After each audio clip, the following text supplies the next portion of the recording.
Good evening, ladies, lords, lasses, and all those in between. It is I, your humble game master, the Deathly Shad, here to bring you some more Rains of Vitrium content for all the people. And I am here to say hello, hello, hello. Agathar, say hi to the people. No class, who this? Morgan, say hi to the people. Hello, people. Renslaw, say hi to the people. Hello, people. Soren, say hi to the people. I might be murdering my old teacher. Damn, tragic. Miles. Vani, Valen, the two of you are the same person. Say hi to say hi to the people. Fucker. Hello. Yes, and thank you for joining us for this particular session 114. Remember to like, subscribe, comment, all that jazz, and if you want to catch us live, you can do so at twitch.tv/deathlyshad every Tuesday. Woo-wee, unless I say otherwise. And with that being said and done, let's get right into the action with a query. Who wants to go first? I'm not going until Sponge does. I Because it kind of permits to him. Okay. I refuse to go until Trav. All right, Balin, you're Okay. first. God damn it. Fine. If you I get was out gonna of let someone else go first now- this time, but I guess I have no choice. You're See, here. bullying works. You're not late. God damn it. Anyway, so I'd say probably day after the wedding. No, about 2 days after. Nice and early in the morning when everyone's resting in the cart, you just hear from the smithy. Amalia!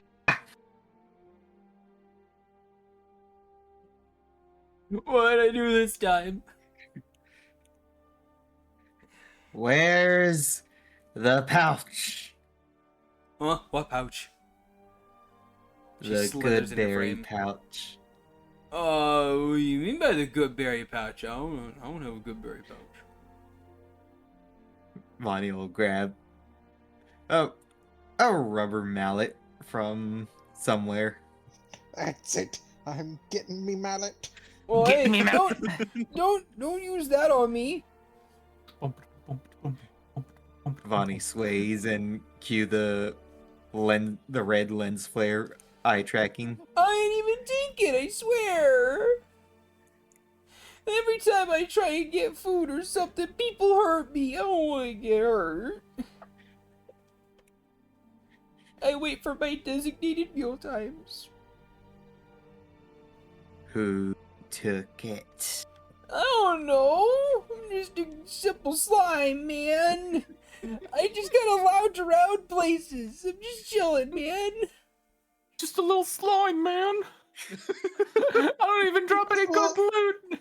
I'm just a little guy. You wouldn't hurt a little guy. I'm just a little girl. Come on, don't hurt me. You were her little guy with glasses, would you? Yeah, I was about to make that joke. Forms goo glasses. You want to hit a guy with glasses, would you? She does wear glasses, comically enough. Vonnie angrily points the mallet and heads out of the smithy to find someone. Just begin questioning. Okay. Breathes a sigh of relief. He's not being punished for the actions of others. Yeah. And who are you going to go find? Who's the first one Vonnie sees? You know what? Roll me a D100. It's first thing in the morning too, so Bonnie starts walking away, Okay. Bonnie starts walking away, and Molly's just like, "Oh, geez, it worked. Good." Vonnie hears that. Head spins 180. Fucking exorcist style Horrendous 180. snap. Sound of stone grinding. Love that. Vonnie Uh, doesn't have doesn't have an issue with the good berry pouch. Yeah. So, the first person you encounter is Lana, who's just kind of like, she's making her way out of the showering area. And it's just kind of like, she has some, like, some general, like, calm clothes on, like, a shirt, some shorts, towel over her head. What's the commotion about? Do you know who took my food pouch? I don't know, but I can locate it. Good. The head twitch. Are you sure you're okay? I'm fine. Okay. Lana, I'd say Lana. Everyone pretty much knows in the cart that it's a It's fight to so have sad. Vani eat actual food and not just survive off of good berries. Yeah, she's gonna take this chain around her neck, which is a holy symbol, and murmur a prayer over it, and then just kind of like look around the cart before looking downstairs. Downstairs. Uh, it is currently not in the cart. Oh, it is currently not in the cart. Oh, never mind. Then yeah, no, Someone has it. They're Oh. not around. Oh, okay. Then yeah, no, she's just kind of like, not in the cart. Begins mumbling and starts heading out. Waves, walks away. goes back to her little room area so she can get dressed. So you walk outside the cart. Roll me another D100.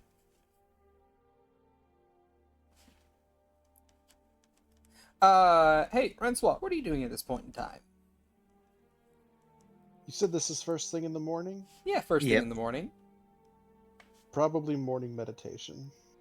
Alright, well, you hear the angry stomping of Vani going down the stairs and heading towards the door.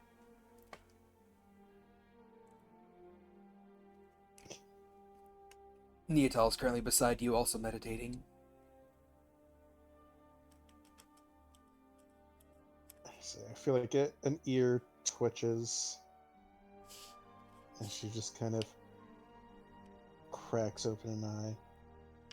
What is all of that banging? Looks like Vani's a little bit pissed. About something. He sighs again, kind of stands up, moves to the door. Vani? Head snaps toward in that direction.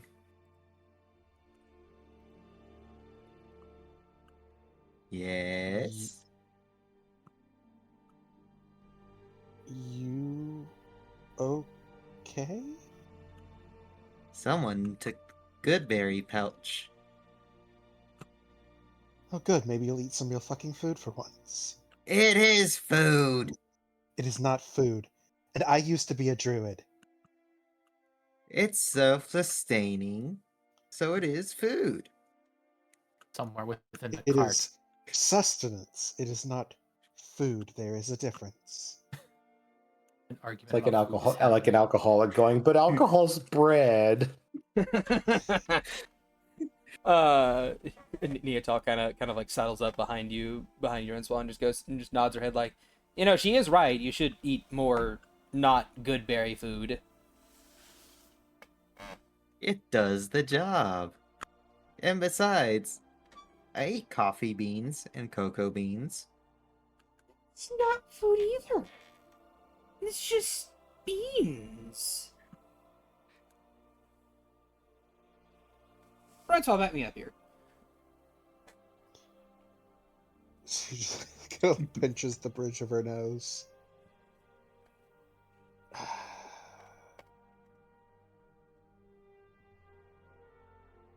It might actually be worse than Oregon. I'm sorry. Morgan appears. You see her tapping her foot. Just manifests into reality. She like fucking jumps, not realizing you're there. And she's like, well, at least you fucking boil the beans first. Into coffee. I Instead of just chewing on them. She turns to glare at Vuori. You are wasting your breath on this walking garbage disposal. What? Yeah, Bunny's it not, Bunny's not a garbage disposal. They eat garbage. She rolls her eyes. Yeah, I believe it runs in the family. I mean, I can force Valen to eat things. He doesn't know magic like that. I was talking about the whole talking to a brick wall thing. Oh. You. Short one. She points at you, Vani. What's your gripe? Someone took the good berry pouch from me. Did you check with the slime? She claims that it's not her fault. Your brother took them. Where is he at? And How Vonnie will She start shrugs. heading How towards the should I room. know? He's the only one who would go rifling through your shit. I mean, Soren is too kind-hearted. Agathar has no need for it. I cook a good, balanced meals for all of you. You and your brother are the only ones who insist on eating carpet findings. Neotal's just gonna chime in. Couldn't you divine on him and scry and see where he is? Unless he's doing something to shroud it. If he's left and not told us. Well, I suppose if he's snuck away with the beans, it means he's probably doing something stupid. and doesn't intend to be back for a while. God damn it, brother. You'd sooner get a better response from simply messaging him. And then she kind of closes her eyes and then speaks, hum something, and I will send a sending to Valen. Simply Alright. stating, you have stolen your sister's food stash. Where are you going? How long will you be gone? When will you be back? And where Then should we we'll- bury your corpse? Valen will simply respond. It'll at least get her some actual food. And I'll be back sometime. You get another sending. Inadequate. I can find you. Tell me where you're going. How long will you be gone?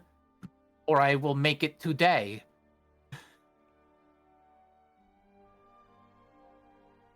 I'm looking for answers. I don't know how long it'll be, or where I'll end up. Couldn't speak there for a second. Brow knits as her eyes open. He's doing soul searching. It doesn't sound particularly dangerous. I will be making you something to eat. You will eat it. You will thank me. Grumbles something about having to eat actual food. Whacks you in the shin with her staff. From the background, you hear, "And I will help." Like Says about Anna. midday, Vonnie just starts tweaking from Goodberry withdrawal. I am not teaching classes. But you said you would. Mumther said that you would. Don't recall promising them a favor. Wait, did I promise them a favor? I mean, that's what Anna says. Well, Up to Agathar to remember if that is a thing or not. I don't remember if that was ever agreed upon. But Anna has always been persistent about watching and observing. And helping. you can. Mm-hmm.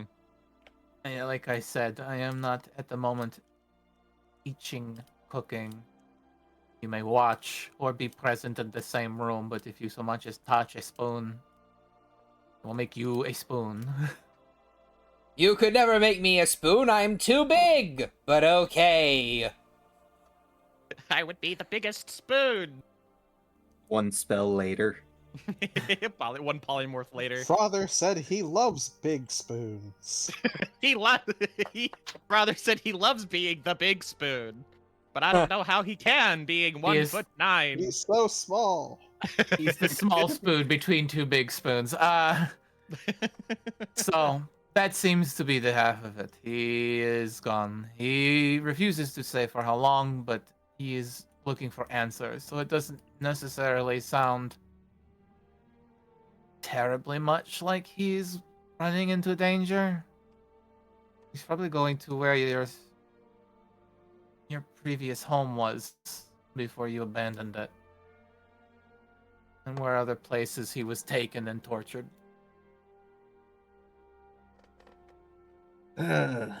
Vitrium. Would explain why he'd need to be away so long.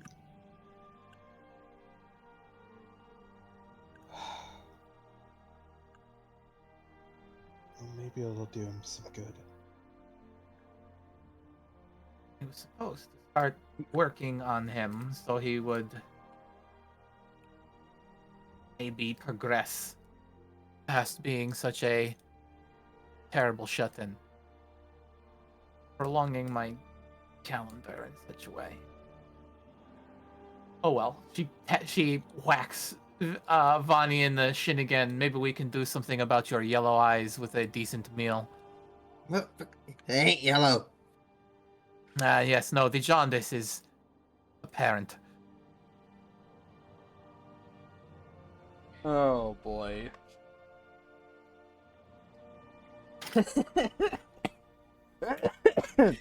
Sorry. The comment of, gee, Billy, why does Mom let you have two big spoons? So yeah, Morrigan will retreat towards the kitchen to make what she assumes would be acceptable was kind of like a Nutri-Grain bar ass, like highly dense, calorie rich garbage for this woman to eat because they refuse to like enjoy life. It's all about big hammer and clink clank.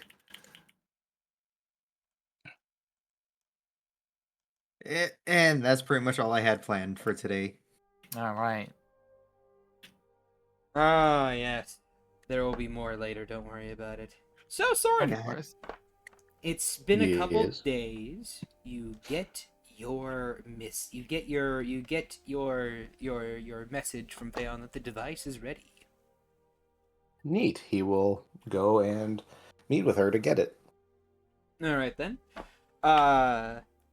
You walk outside of the cart, and to the right of the cart is a small door that you can go into. When you go into it, you don't walk into the normal F&M magic, adventurous emporium. You walk into a grayscale room with a mirror to the right side that looks more like a usual interview room. Interrogation room, my fault.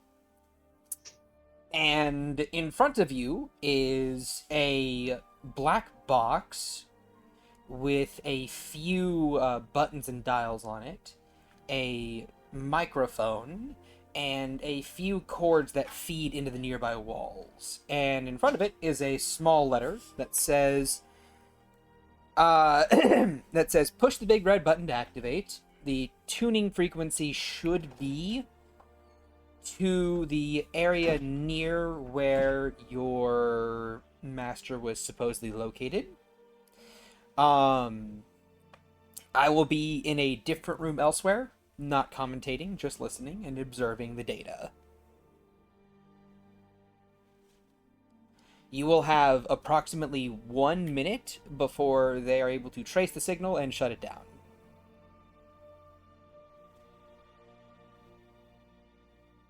Soren takes a deep breath and then moves close to the communicator. Assuming there's like a seat there, right? Yes, there is. Yeah, he sits down and and kind of just like looks at the dial and starts like turning it left and right, trying to find the frequency that's on the paper. I mean, like, the frequency is already set. You just need to push Oh. the red button. Okay. Well, he's going to exhale that deep breath and press the button. Pull Alright. the lever, Kronk. You push the button, and the device comes alive. There is a flicker of icy blue light, and the chatter of voices along the frequency. And I would like for you to make me a perception check. Perception. 15. Alright. With a 15, you would note that of the voices in this particular call channel, there don't seem to be any that are reminiscent of your master. And along with the, and kind of like to the left of it, you see instructions on how to turn the dial to, tune the frequency to go across different channels. Your minute timer does not start until you speak. Cool. All right, he's going to shift frequencies until he thinks he hears Masaki.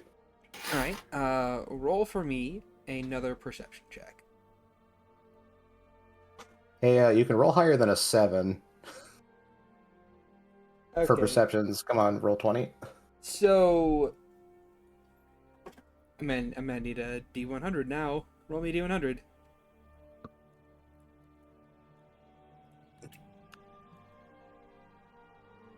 Okay, so you slowly begin to turn and tune the frequency, little by little, kind of like narrowing down your field of influence as you kind of like rotate through through the numbers, and slowly but surely, as you're kind of like listening to the voices, turning, scanning, listening to more voices, turning, scanning, listening to more voices, turning, scanning, you eventually settle upon a peculiar phrase.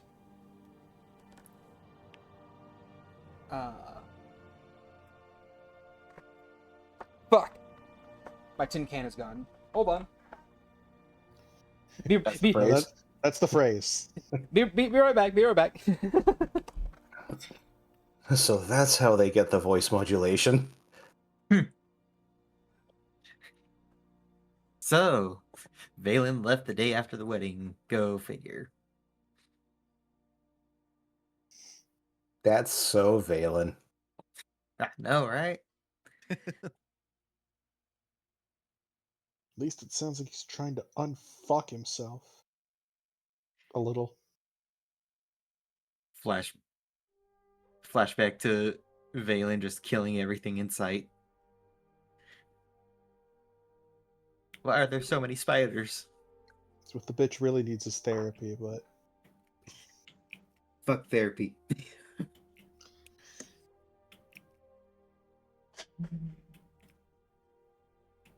I lost my.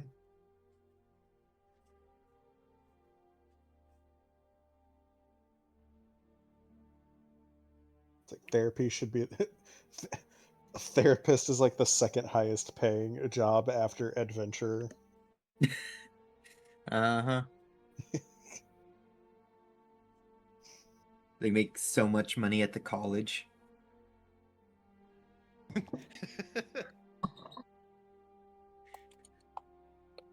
It's definitely like there's a personal portal in every bar with no name that goes right to a therapist office. Set up by Dralam's college because Yep. the professors are like, you have scarred too many students. all right. So, Start up.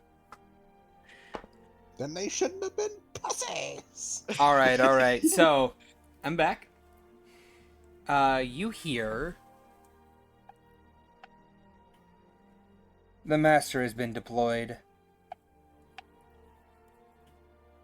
Location 592565. Roger. And,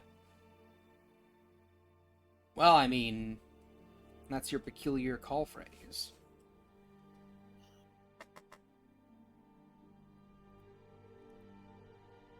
What's the peculiar call phrase? Well, I mean, peculiar to you at the very least. It's just the master has been deployed, and they give a frequency of numbers. Yeah, and the moment they say that the master has been deployed, his lip begins to snarl, and he begins to turn to that frequency. Right. You do so, and as you tune into that frequency, you hear a bit of radio chatter, but you don't hear your master's voice. It is generic radio chatter of flying over this particular area, area K5, performing search action.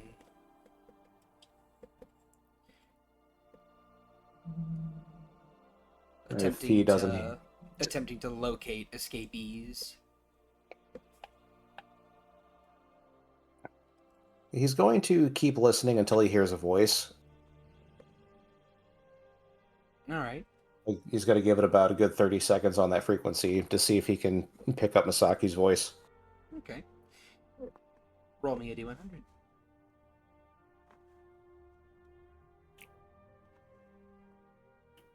Okay.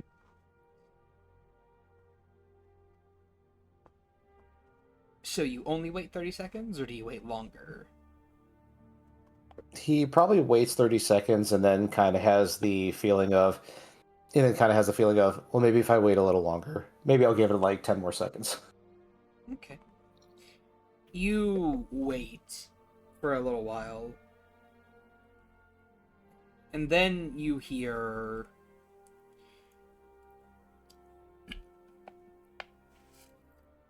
target located, deploying the master.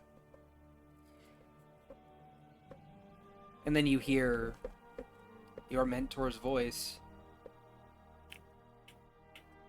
The master is deploying, sounding very tired.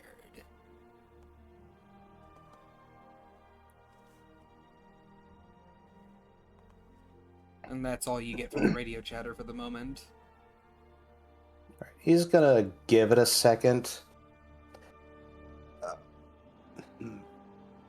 Like he wants to make sure that only she is going to hear him, but I don't know if that's going to be. That is not a possibility. Yeah. So he's going to pipe. So then he's going to. What does he want to do in this case?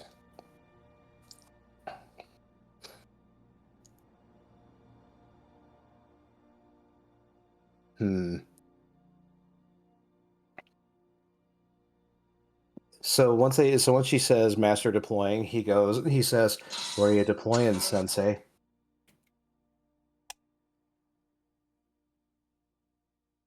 Oh. Hey, Soren. Strange you have this frequency. Might I ask I have why? me ways. I have me ways. Answer the question. I have others. You're not ready yet. It ain't for me yet. It's just to satisfy a curiosity. Hmm.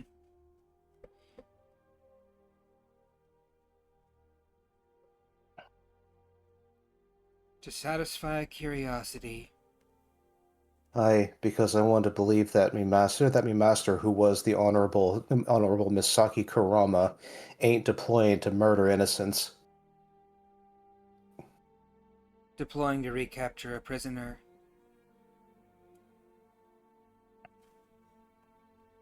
What kind of prisoner? The dangerous kind, evidently. The escaped kind. I explained this already. Very well. I don't have much time, so I'll just ask the important question. Do you remember a Kurama? That is my family name. Why would I not know them? Well, apparently there was another samurai teacher by the name of Kurama, who was also murdered by ch-ldr-n agents. It is suspected that you led them to her.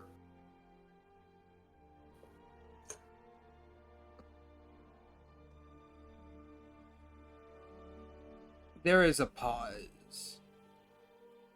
A long pause. And then she says,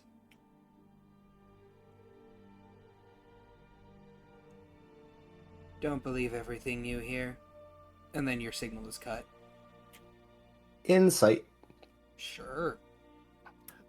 Yeah, 1727. Best insight you've had all fucking game. I know, right? This is You the time for don't. You're not able to see her face or her expression, but from the pause that happened, and from this light quiver in her voice, you get the sense that she's telling the truth. You get the sense that she did not lead them there.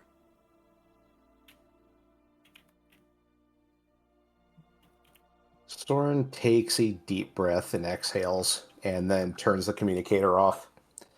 And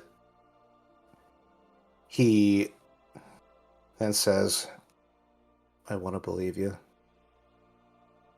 And I want to believe you're telling the truth. Your voice tells me you are, but I suppose we'll find out in time." And he stands up from his chair.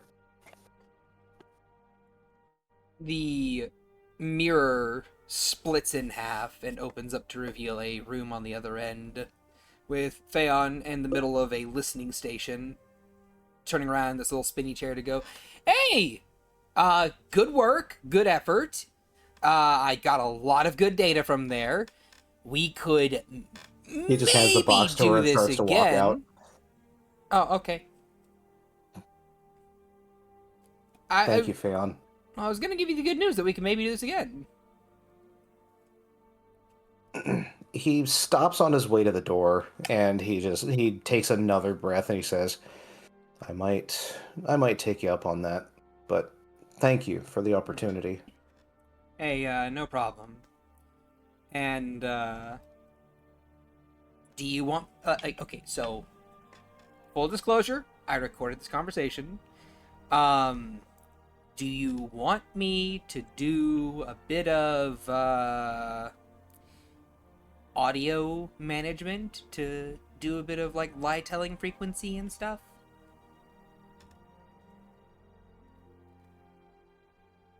He closes his eyes as he thinks about the answer to the question, and he says, "If you can, I need to know for sure if she's telling the truth. My instincts say that she is, but she is very good at controlling her emotions. Just from the voice, it might be hard to tell." Well, I mean, given enough time, I can tell anything about a person. That's the power of technology. He smiles and just says, "Of course you can," and then says, "If you could, let me know your price on that if you have one." Yeah, JetTTP never lies to me. No, Fan would be heavily against the fucking chat. Fuck that thing. It's not even a real AI! It's not sentient! I have a real eye. It's chat. I have It's chat multiple CG real and AIs! ch-ldr-n made it. I kidnapped Optimus Prime. It's a fucking aggregate! Not even a good one! Okay. Anyway, so yeah, that is that. Is there anything else that you would like to do or say, Soren, at this point in time? No, he will. He's going to thank her again and walk out, giving her like a light wave. He feels marginally better than before, but still troubled.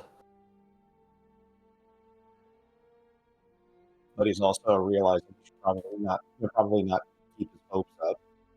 Mm-hmm. And with that, Agathar, what are you doing, bud? Well, here's a question. Yeah. After the wedding, is there I guess let me ask. Does Soifeng allow Agathar to have like a time to No. get her a fair enough? So she disappears for 3 days.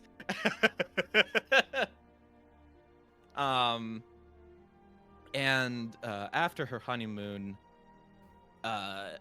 she will, because the canary is still around. Yes. So she will go to do the canary to find, well, Dralam and Veronica. Okay. Who you want to go to first? Probably Dralam, because she'll probably know where Veronica is and ask for a quick favor. Sure thing. You, of course, make your way up the rope, or up the ladder that moves on its own, onto the deck of the ship. Currently, the deck of the ship is unoccupied. Well, I mean, it is occupied. You see, Fletcher is... Well, I mean, you don't really see so much as you feel Fletcher's presence by the sheer fact of his large breathing and his massive form. But you make your way, over to the captain's area and kind of like slide into the captain's room where Dralam is there, just kind of like, maintaining appearances as the captain of the ship. Mm-hmm. Yeah, she'll give she thought about trying to sneak around, but she just wants to get right to the point. So she'll like kind of knock on the door. Miss Dralam, can I come in? Yes, of course you can. What is it, little Agathar? Aye. What would you require from me? A question and a tiny favor, if that is okay. Just Sure. a tiny bit. Whatever you wish. Is Veronica still on the ship? Well, she should be. She's currently doing paperwork. What kind of paperwork?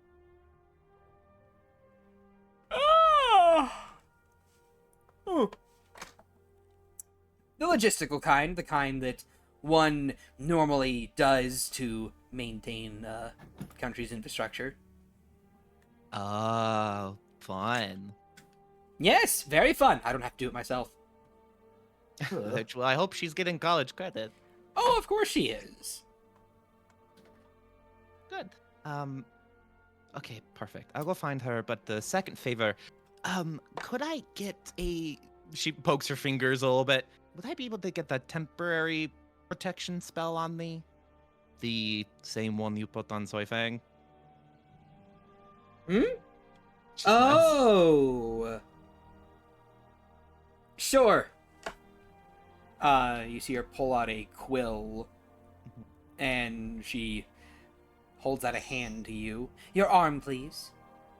Yep, she'll hold it over. She'll say, it won't be as long as Soifeng needs it. I'm a reptile after all, but you can never be too careful. Mm-hmm. Of course. And I need you to remove your shirt. I need to go along your back and to the other arm as well. Oh, okay. Yeah, she'll wriggle out of her her armor and to reveal the top part, and then her appendages just kind of like start holding like different pieces of clothing away. All right. And then she will use that quill to trace lines of silver ink along your left arm from your wrist going up to your shoulders, and then you'll feel the cool touch of ink along your back, and then up along your right shoulder, and then down towards your right wrist, where that also circles back around, and then she'll pat you on the back, and you'll feel a ceiling of magic, and you feel a sense of warmth settle around your central chest. There you go. That should last you a month. That's how long it takes for you to lay an egg, right? For us, it's a little bit quicker than that, but that's more than plenty. More than fair enough. Actually, it's like 16 days. Well, I guess 14 days now. Aha! Of course. Anyway, but yes, I gave you the protection spell. You should be fine. Just don't go dying, because that would be unfortunate. Yes, that is always my goal. I don't want to get resurrected just so I can be put back into the ground by my new wife. Ha ha! Because of course she would. And is there anything else that I could do for you?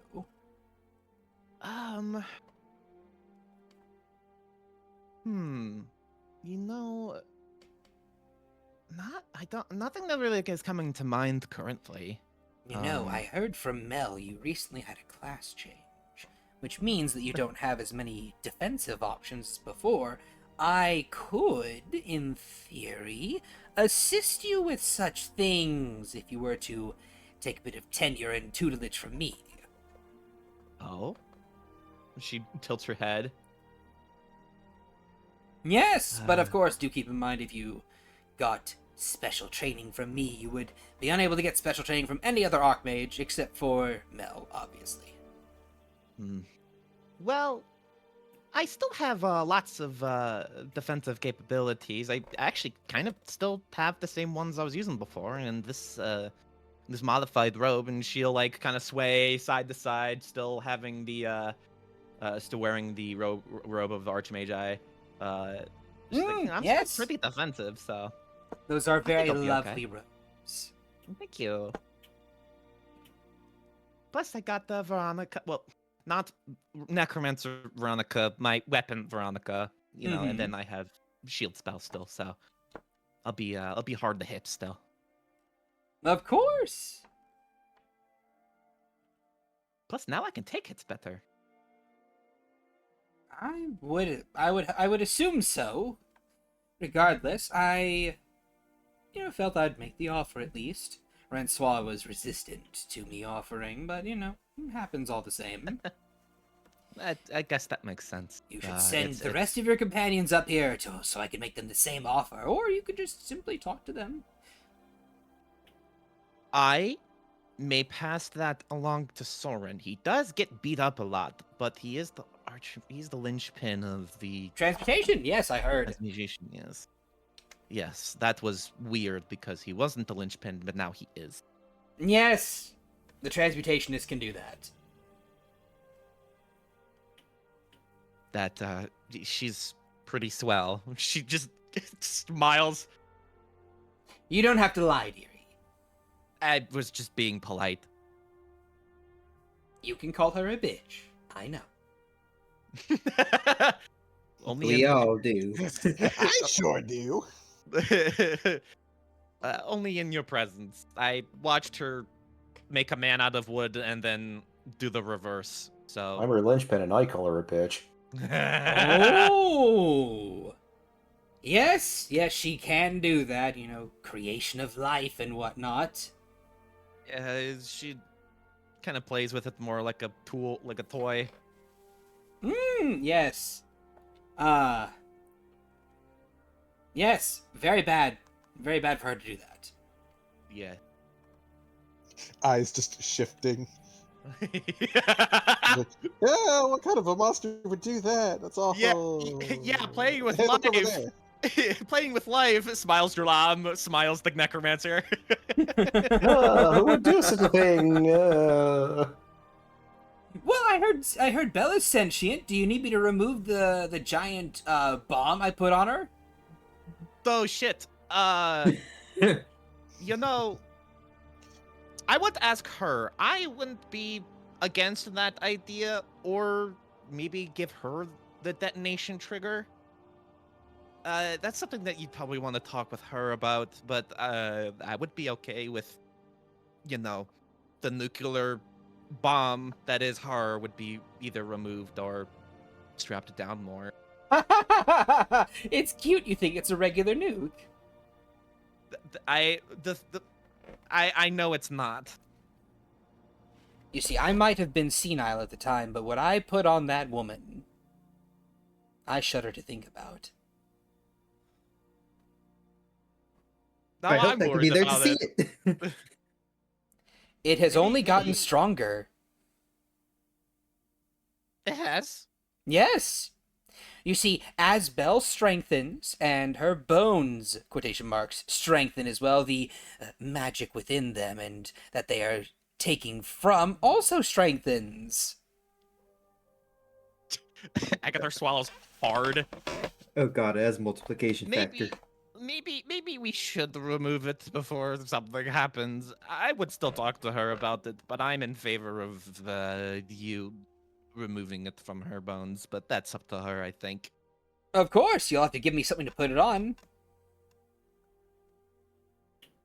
Valen. Not Valen. You see, Um, the funny thing about energy like this is that you can't just remove it without using it. Or putting it somewhere else. Transfer of energy and whatnot. What goes up must come down. So on and so forth. No loss of energy and whatnot. How big does the thing need to be put? Like about her size? Yes.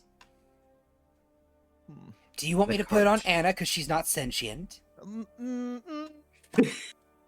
You know, maybe for now. And then when Anna becomes sentient, then we can cross that bridge when that comes to it. You don't have a third But one? I don't know why we're discussing putting nuclear weaponry on my children. you know, I don't have a third one Nuclear yet. bombs.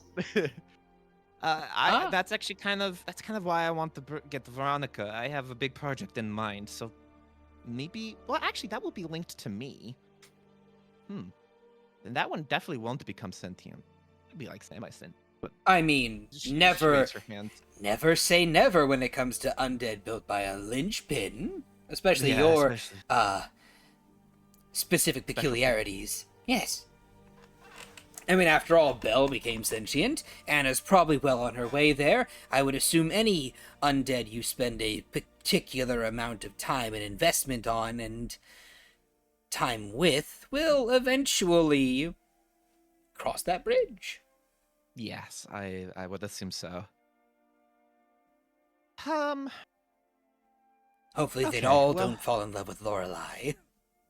Yeah, I don't think Belle would be the sharing type. Imagine the Not like comedy, me. though. I'm pretty sure Soren Swords have made 1,200 copies of romance novels about that possibility already. Oh, do you think they'd be willing to share? Maybe? You would have to ask Soren, who would ask them. She's gonna tap her temple. Soren, you get a sending spell. Oh god, they're about to get sponsored. Soren, I heard that your swords write very lovely fan fiction, and I was wondering if they would like to be sponsored and published. There is a long pause. Your girls are squealing at the idea. So he doesn't even ask them, and he says, I think they said yes. They didn't exactly say yes, but I think they're thinking it." Agatha, you'll see Drolam tap her temple again.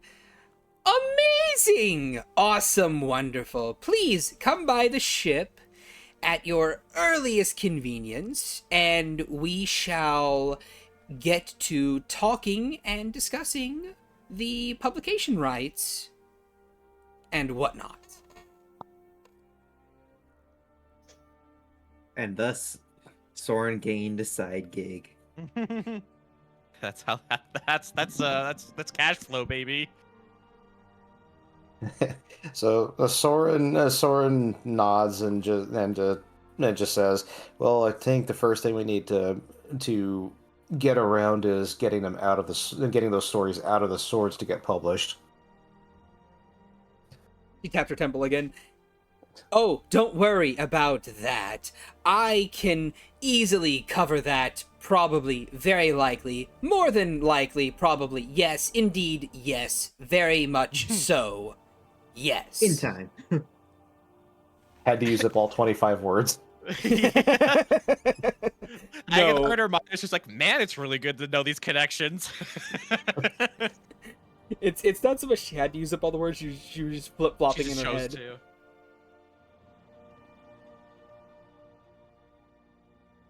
He replies, what time do you want me to be there? Anytime? Whenever you so see fit, the sooner the better, which I assume your girls would prefer as well, but I can't put words in there. But I can't put words for them.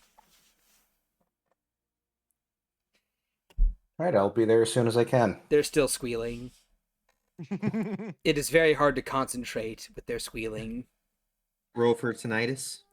They are currently like their hand, like you can see the image in your head of their hands locked together as they're just like spinning around. We're getting noticed. We're getting noticed. We're getting published too. Ah! And now Mel has competition. Turns out that was Durlam's plan all along. She is a genius. That's true. Mel senses a disturbance in the force. Hey, Agatha, roll me a D100. Sure. 23. You get a sending spell. Fuck. Agathar, it's your mother sorry. No. Agathar, it's your mother speaking. Oh, sorry. Agathar, it's your master speaking. Mel, obviously. Did ch-ldr-n recently make a book deal or something? Agatha starts sweating.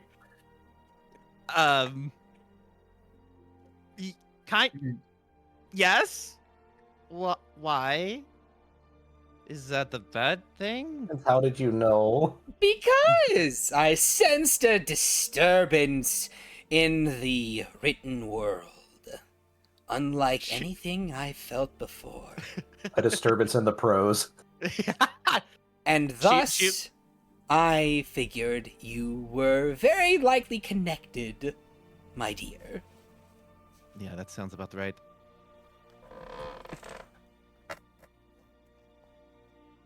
She sighs, but smiles.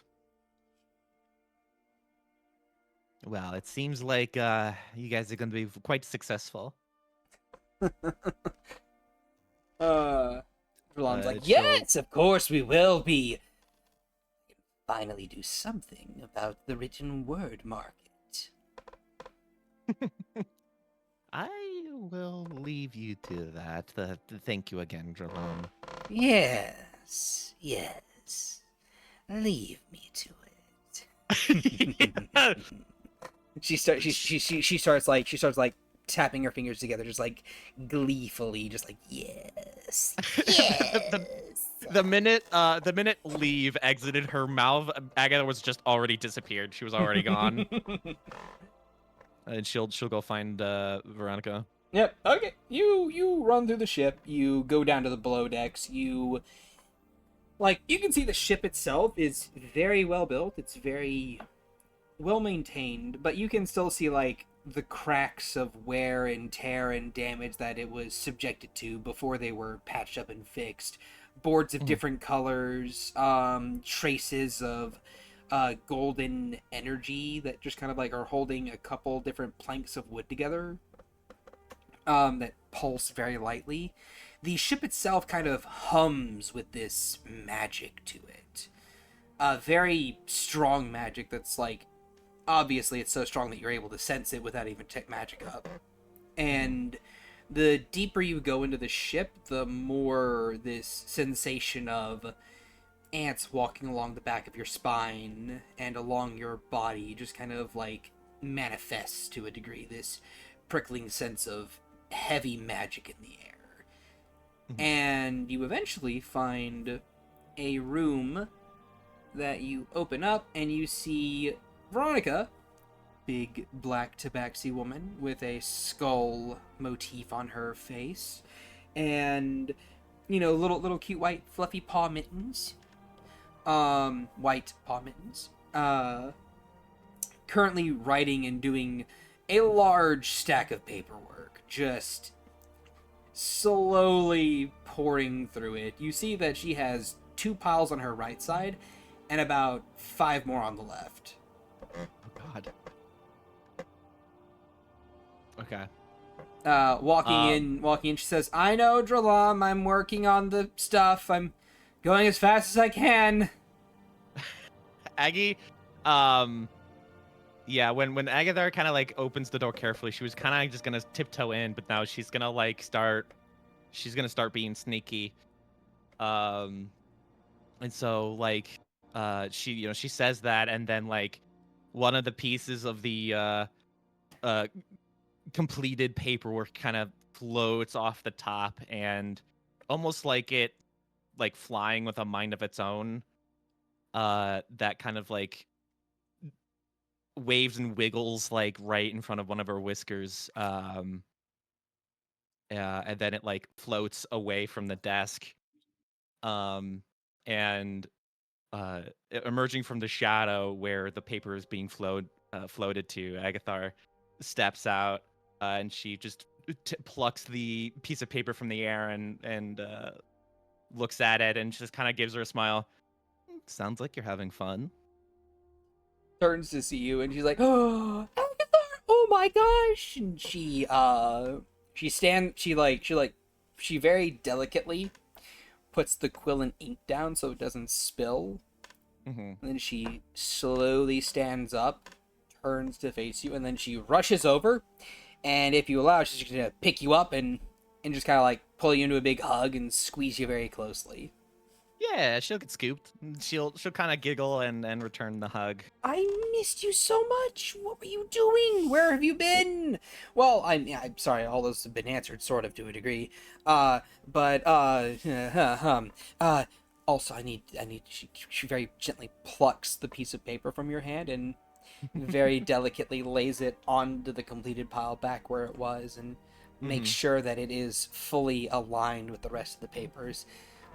Dralam likes everything in a specific way, in a specific pattern. I don't want to throw myself off. Nah, that's totally okay. I talked with her. Oh, that's good. Do I have free time? Well, She looks I am desperate. hoping I'm hoping that you would have maybe a week or so of free time. A week or so of free time? I think once I get this paperwork done, I can maybe push for that. Probably. I hope. It sounded like I floated the idea of you helping with me something, and she didn't say no. Oh, what do you want? What do you need help with? Necromancy. She smiles. Ooh. She gets a little excited look in her eyes. Her tail kind of like flickers outwards and just kind of like buzzes upwards and goes straight before she grins. "Oh, yes. What are we working on? What are we working on? Do we need... Oh, shit. Do you need or do you want to go to the Bone Zone to get Ariana involved? I would love that, but I think I'm going to talk with one of a contact. Phaon is her name. She owns this big, popular, multi-dimensional store. I'm sorry, I was what? hoping that I'll show you, but I need to fix something first. But yeah, I'm helping. It involves advanced technologies, but I could ask her if she would be willing to help, or if she's okay with me bringing help along. I would absolutely love having having this. Fuck, my brain is Having me along? Well, yes, I wasn't gonna do it without you. She boops her snoot. She kind of like gives a little snort laugh with the with her body naturally reacting to getting booped. Well, I'm happy to hear that. And is that all you're wanting me for? Is just for some, necromantic work? Well, not Cause you did fully. just get married recently, and I had to miss the wedding because I was doing paperwork. But Yeah, I missed you, but seeing that you were kind of trapped in here, that I can understand. yes, trapped. It's a very apt word. She gets 1,000-yard stare. There's so much She somehow paperwork that comes in with managing a country. Yeah. she's somehow worse than Mel. Yeah, you see why I don't want to rule a country or a kingdom. Like, no paperwork for me. I mean, hey, if you ever did, you could have me as a secretary. She gives a small chuckle, and then She smirks. and then she focuses, and she's like, "Though not forever, please." Oh, you would be more than just a secretary. Oh, what would I be Mhm. then? You would be one of the ruling bodies as a partner of the king or queen, whatever I am at the time. Oh, okay. Is this you asking for my hand in marriage too? Hmm, maybe eventually, but we've still yet to actually go on a date. Eventually, but our love is God. Uh, she smiles and she kind of wraps her arms around her neck. Uh, well, we say that now, but I learned a lot, and we have to make sure that, I mean, we obviously are very compatible with one another, but I still kind of want to go through the motions, yeah? All right, fine. I suppose I won't say no to a date with you. Of all things. Yeah, I would be shocked. I would be too. I would find a way to go back in the past and beat my ass for it and maybe stab myself a couple times. I'm sure you can ask Morgan for that, but I'm sure she would Did say you no. know that you can be stabbed up to 4 or 5 different times and live? Depending on location. Yes, I have lived that. She smiles. Yes, I have too. The training was horrible. Oh, it is. But it's effective. Look, she said it was about building resilience. It was about, learning to concentrate through the pain on a spell as if your life depended on it, which kind of did. Yep. Yeah, I went through that same training. As But hey, brutal and I got my dad back at least, and he's doing better now. yeah, I heard he's been doing a lot better since the last time that we spoke. Really cleaned up his act. Good. Who would have thought, dying and seeing the afterlife would be a real wake up call. Yeah, right. I just wish some people were like that, but it didn't have to come to that for them to see. But it is what it is. I mean, hey, ultimately, it gave me you, so it worked out. That's true. Evened out a little bit. That's true. Everything happens for a reason, good or bad. Although I will say, Agathar, Mm-hmm. I love you. I appreciate you. I also appreciate the opportunity you gave me with Mel, but she's a horrifying suggestion for a teacher. Effective. Scarily effective. But what the fuck? Yeah. I did suggest it. You didn't have to take my suggestion. I did kind of warn you, and you kind of jumped on it. I jumped on it to get closer to you. I then got tortured. Yeah. Did you get locked in the room? Did you get locked in the room with a zombie yet? Multiple times. Yeah.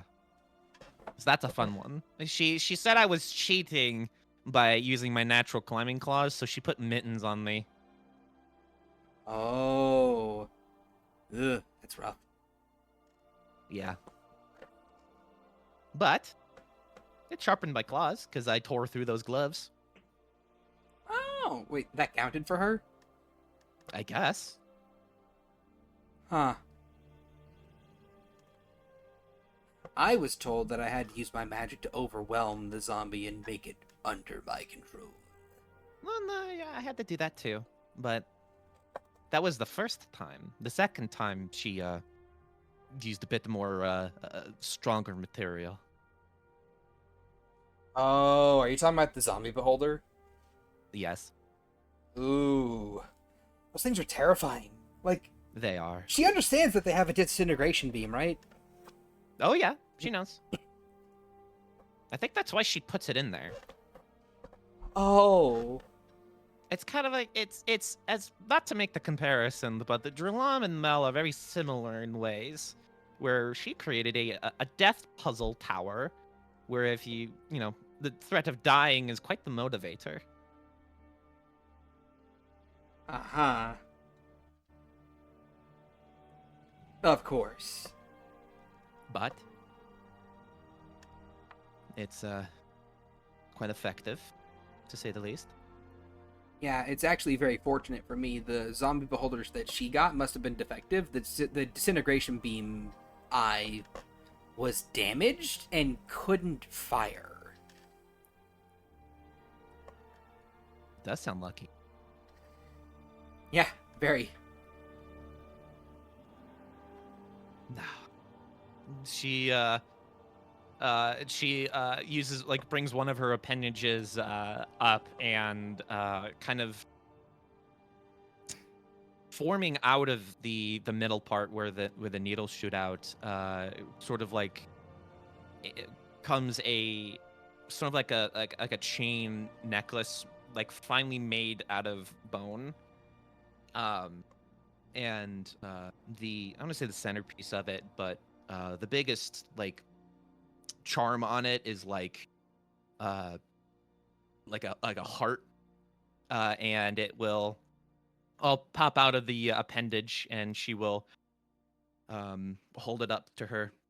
And for you, Oh, I thank wanted you. to, of course. You know, I got something for you too.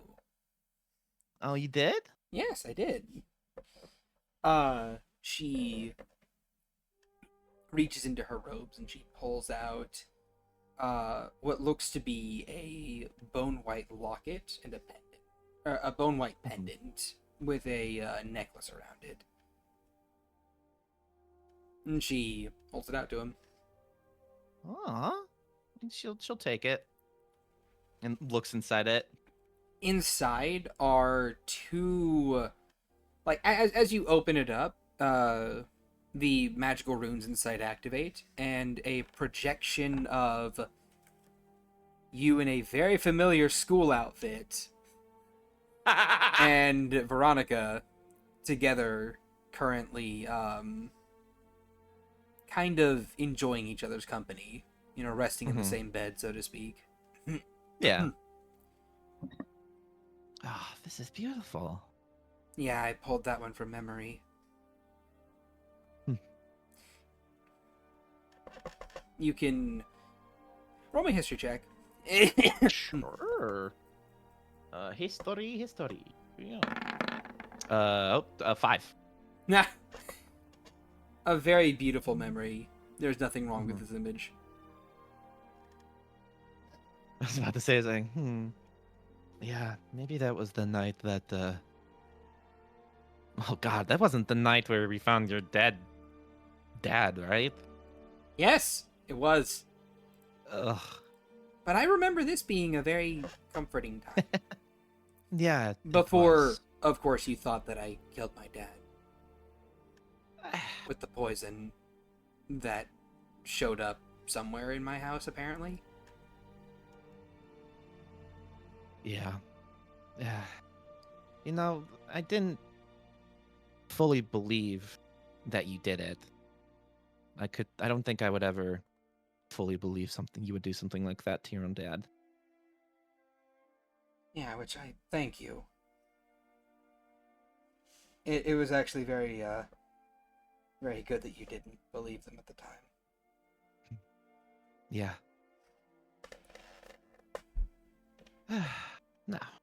She'll guide the necklace onto Veronica, making sure it doesn't get caught in any of her hair. And she'll like kind of roll the loose the heart around her finger.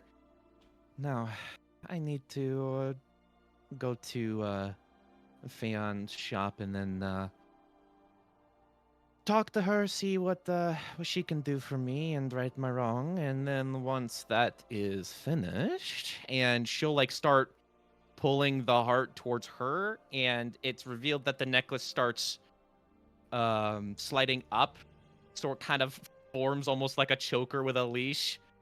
And she'll like kind of pull her a little bit closer, and then after that, I'll go get you, and then we can do some necromancy. She is blushing very furiously. Roll for me a charisma check at advantage. Okay, charisma's not as good anymore.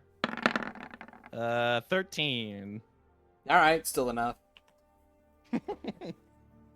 Just immediate mommy sorry energy from this woman. Yeah, she's definitely projecting some energy that she doesn't normally project. When did you become so confident?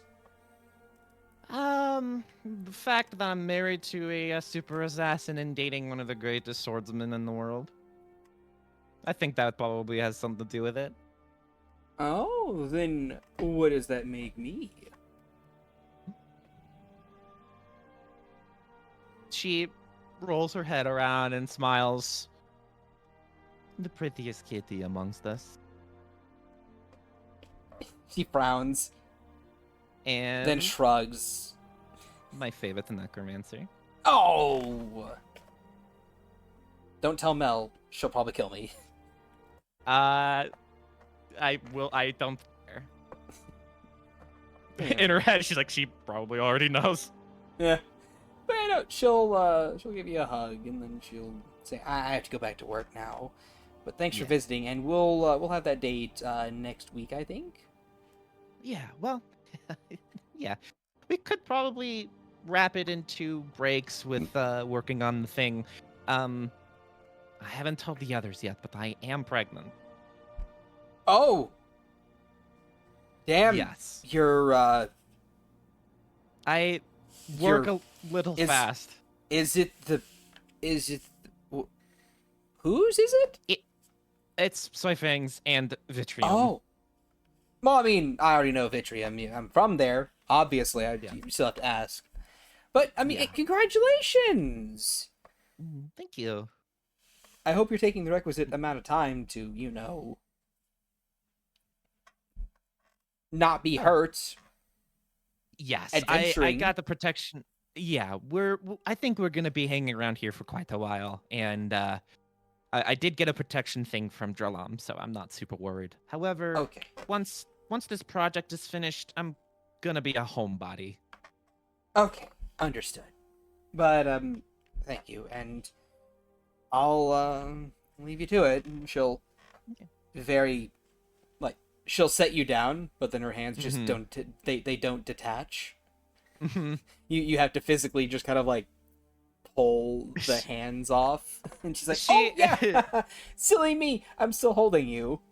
When she kind of gently pries herself free from the hands, she'll kind of pull them down a little bit, then leaning up, she'll if Veronica allows, she will give her a gentle kiss. Oh, Just a little- she just a little allows. Mm-hmm. More than happily, she allows. Mm-hmm. Thank you. Of course. Love see you soon. you. I love you too. Oh, my heart. I will work twice as fast to get this done. You also want to do it right. Yes, I know. If I don't do it right, I get evaporated, and then reformed, and then evaporate again, and reformed. Yes. I would rather have you as you are and not the pile of dust. Same. And with that, you leave the room. She will just there's a window here, right? Yes, there is. Well, no, Well, wait, there she'll there isn't a window here. You have to Okay. leave the room, go out go up into the second level, like second floor? Yeah. Fuck it. She's gonna show off a little bit. She'll give her a smile. I'll see you later. And then she'll like form into shadow, and then she'll just drop through the floor. And she'll just go step out and under the ship, All and then right. she'll just glide down. All right, cool beans. You do that. Veronica watches you just phase through the floor, and she's like, "Damn, is this what it feels like to be scaroused, as they call it?"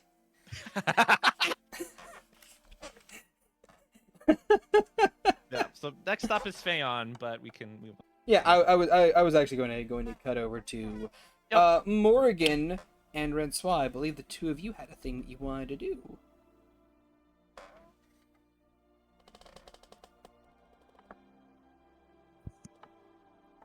I believe so. Yes, Morrigan. Assuming that they're there.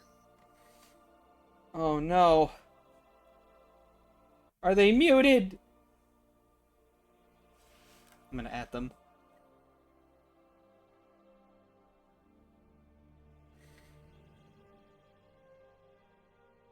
What? You're up. I'm up. Okay. Your Sorry. big thing. I mean, I have lots of things. Yes, but the big thing with Rensois. What? No, I was gonna mess with her mother first. You wanted to take her with you, didn't you? It's a projection, Chad. I can't. All right. So, Morrigan, you're I wasn't aware you wanted to do the whole. Is it? yes, the whole visit. Oh. Is that what? Oh, all right. That's what Rensois wants. I mean, like, you can go up and talk to her right now. Like, go for it. Interact. Do the thing. I'm giving you the spotlight to implement your thing. Oh, okay. All right. All right. Morrigan will locate Rensois. Not hard to locate her. These like 3 locations. They typically are either meditating under a tree or hanging in one of 2 places. In yeah, the training room or in her room. They hang out in the common area too. Yeah, that's where they meditate. I gave them a tree in their room to meditate. So yeah, where is Rensois?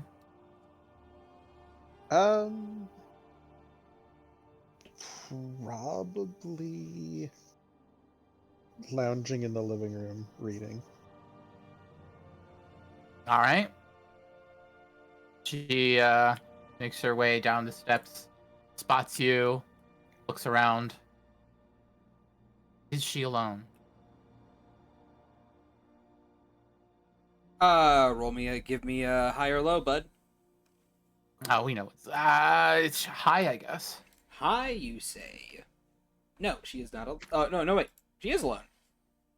Good. I know you were immediately were like, haha, no, fuck you. So yeah, no, she approaches Rensois, is like, so rare to see you alone for a change. She'll look up from her book. What, do you think I live attached at the hip to Neatal? No, I believe she lives attached to you at the hip.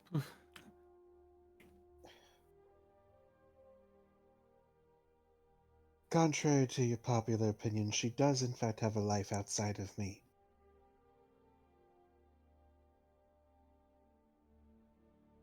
Lips tighten a little. Sorry. I wondered if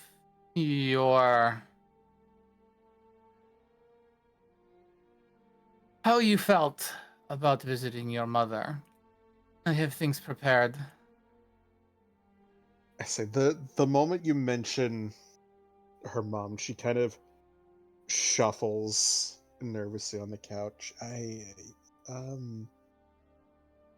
Prepared? She kind of sighs.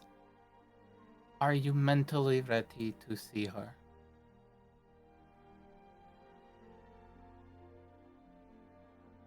she just kind of lays the book, not so much lays the book, as kind of flops the book down, and she just kind of leans her head back against the couch cushions, kind of just staring idly at the ceiling.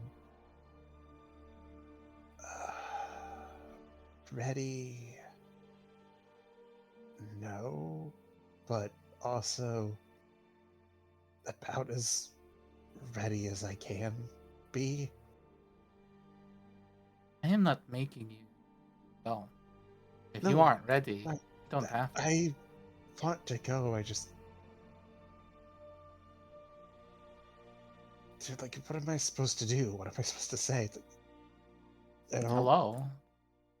Tell me about yourself. And tell them about yourself. Doesn't need to be complicated. They are your mother by blood. Mel is the one who raised you. How you approach this is entirely up to you. You want to know them. They clearly want to know you.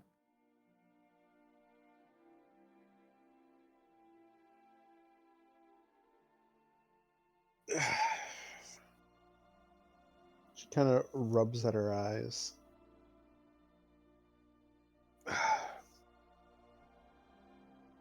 So that's what you would do then? In my shoes? Or you kind of see her eyes hollow a little. Don't know what I would do.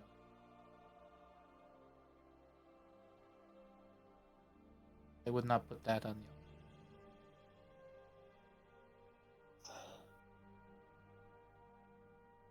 Fair enough.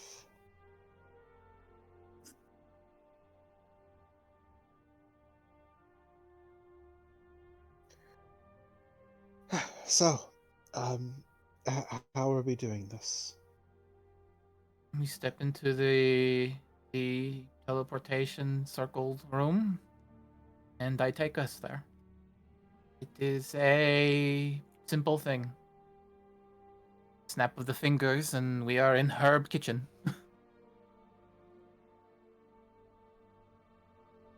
Wait, in her kitchen? You know that I found her through supernatural means, so I had to follow her. So I have a limited Ah. scope of the surroundings. Fair I am enough. I am familiar with her home. Right, right, makes sense. Do we know if she's home? And closes her eyes. What's her? I know her name? I do. What is it? I believe Rinswell has those notes. I do. I'd have to dig and find which tab it's under. Where are you at? Let me get my sheet open first. That would help.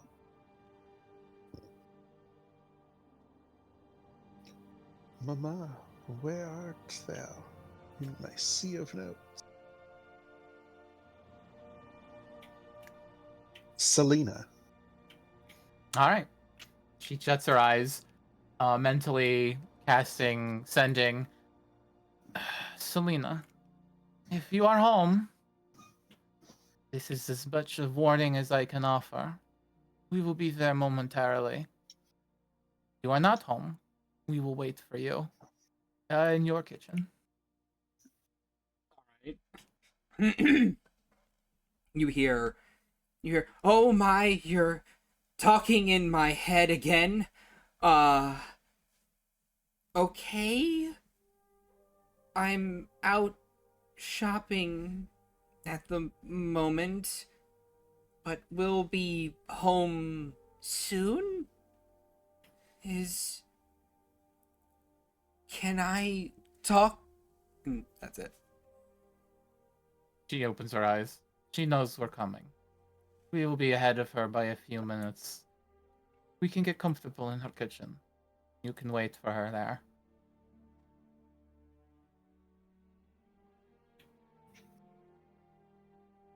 Okay. Okay.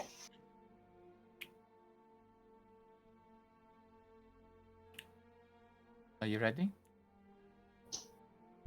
Yes. She smirks. Take my hand. She shakily reaches down and grabs your hand. All Like right, both, on your feet. both softly, but also like holding it like almost like it's a life raft. She leads you to Emotionally. the spell circle room, and as you step into the center of the circle, she will turn to you. All right. It might be good to close your eyes. I have not truly used this spell before, but I know its mechanical applications.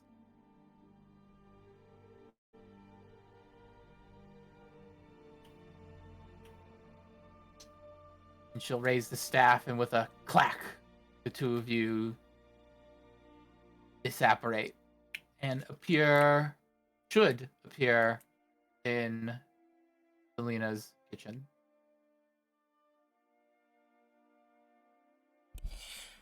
All right. Give me just a moment to grab the music.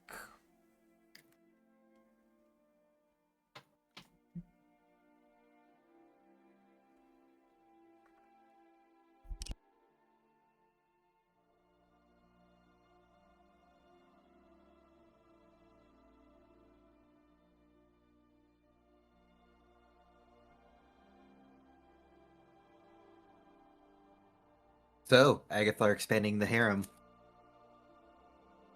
are you talking about? We've always known Agatha was dating Veronica. What are you talking about?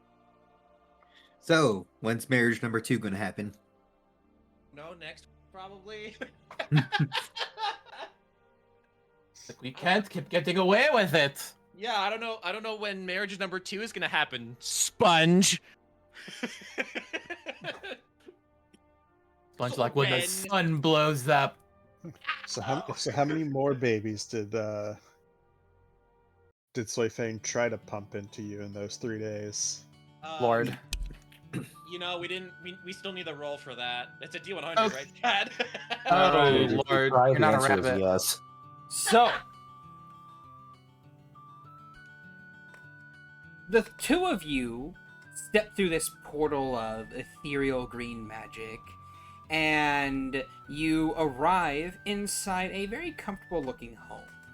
There is a wooden table to your left, there is a kitchen full of different pots, pans, and other amenities, and the sun is shining through from outside a few windows. The place looks fairly well clean and maintained.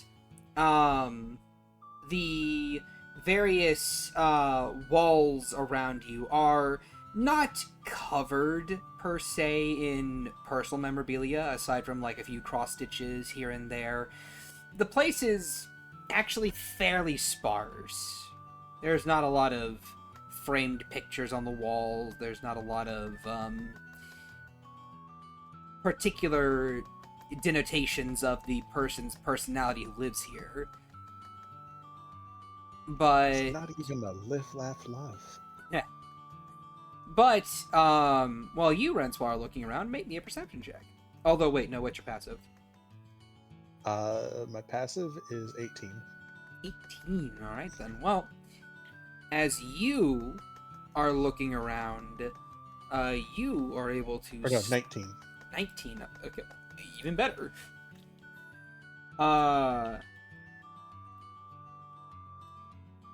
You look around, and you see a nearby little, like, so you know, like the places where, like, you know, there's like you know, the place where people go to, like, to put their fine china away, where it's like a dresser with like a glass cabinet on top of it, and there's like a flat space on top of it. Yes. There is one of those in the China cabinet. Yeah, the China hutch. Yeah, there's a little China hutch, And on that china hutch is what looks to be a very ornately carved box that tickles the fuzzy parts of your memory. And if you would like, you may roll a history check. So yeah, she kind of just this whole time she's kind of just doing like a slow wander of the kitchen. We're just seeing the cabinet and the box. Her eyes kind of squint at it as she tries to comb through. I was gonna say half repressed memories. It's way more than half repressed. 11. 11. Alright. I stole Soren's affinity for rolling 7. How does it feel, bitch? So, It's just how I roll. you stare at this music box, and that's the thing that comes to your mind. It's a music box. It's a thing that you remember very vague recollections of someone taking and holding and offering to you. It was a birthday gift. Your 8th birthday, I think. Or, no, earlier than that. 6th. I was about to say she's been with Mel since she was 7, so. Yeah. Your 6th birthday, you remember being gifted this music box. And as you kind of, like, naturally wander over and pick it up to examine it, you run your fingers along the gold filigree along the exterior of it. You see the cold blue tone of the rest of the box with this gold filigree around the exterior of it in these patterns that are reminiscent of sleds and sleighs being drawn by large deer. You kind of hold it for a moment, and after a little while you realize that this particular music box requires you to use a key to insert in the center of the front of it to wind it up, to open it and begin playing the music inside.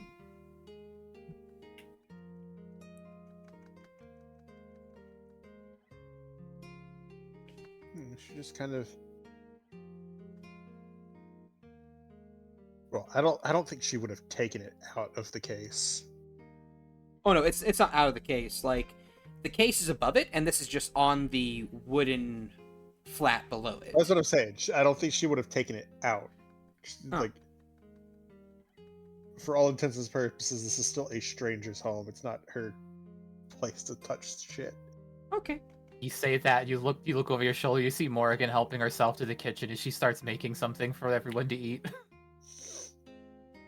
Oh, I'm sure. It's like, I like her kitchen, it's very clean and well taken care of. And has less slimes trying to interrupt. She kind of like pauses. The things I let you people bring into my home.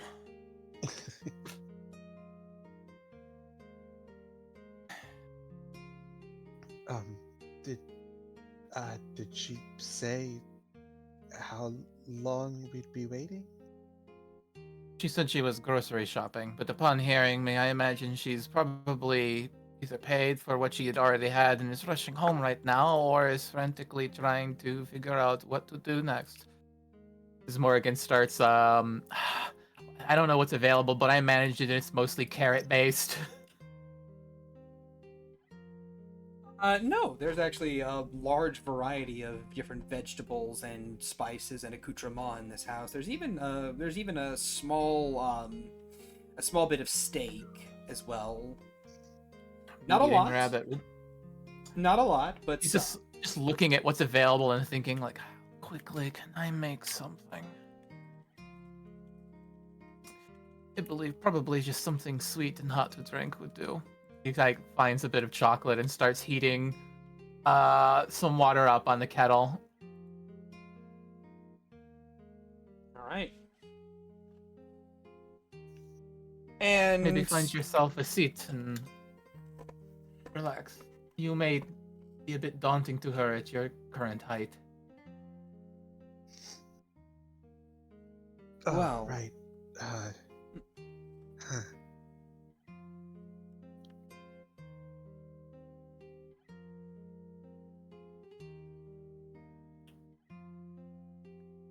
So she just kind of does another slow turn looking about the kitchen before kind of awkwardly sliding her way over to the kitchen table and taking a seat out.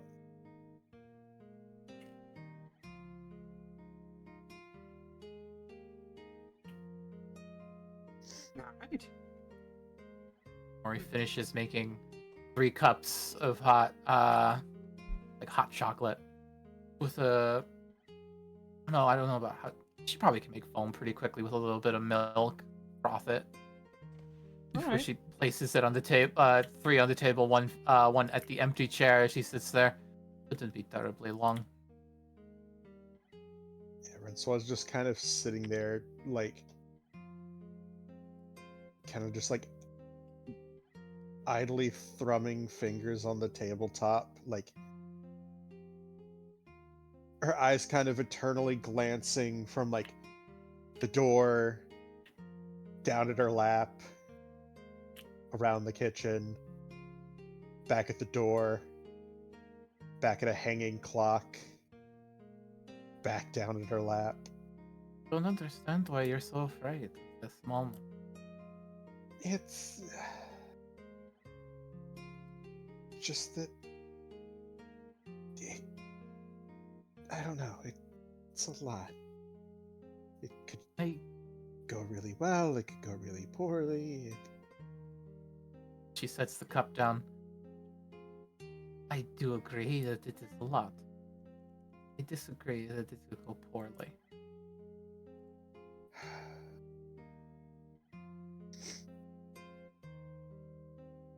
Don't dwell on what you see as a possible negative. She wants to meet you. You want to meet her. There's only a good outcome at the end of this. So breathe.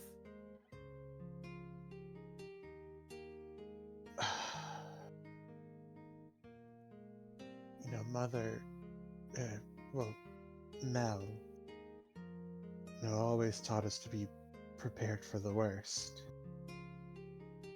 Mel was teaching you to survive in a harsh world. It's not part of that world.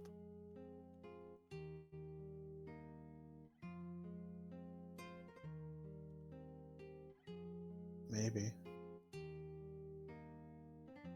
But it was that world that tore my family apart.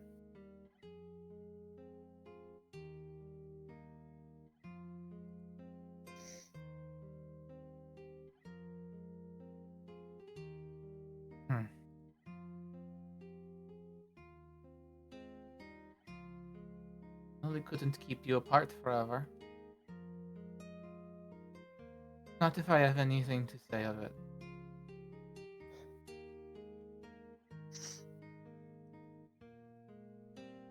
She smiles and finally kind of like glances up and like really looks at Morrigan.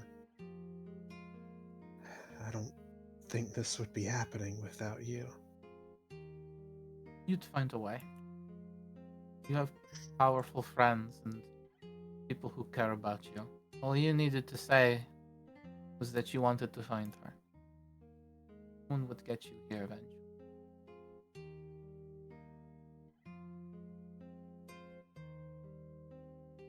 I was just So- the express route. Yeah, well, I'm still glad it was you. Smiles at you. A genuine smile despite how tired her eyes look.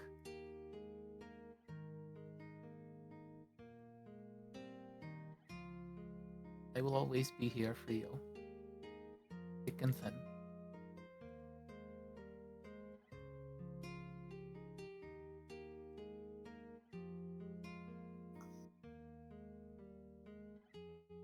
Right. And she nods and gives a. I'm thinking of a word, but I gotta make sure that it means what the hell I think it means. What is the definition of you? Nope, definitely not the one I think. So, never mind. And she just gives kind of a small, thin smile.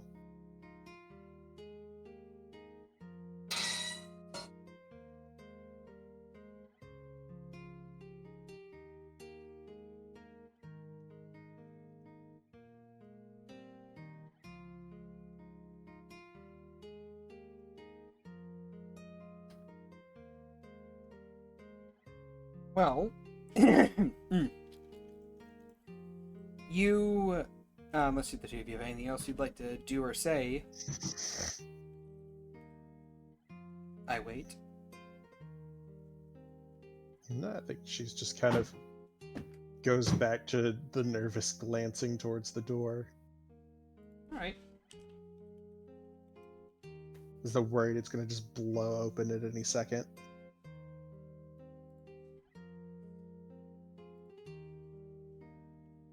I think if you get like more and more nervous, she'll eventually like rest a hand on the back of yours, like, please.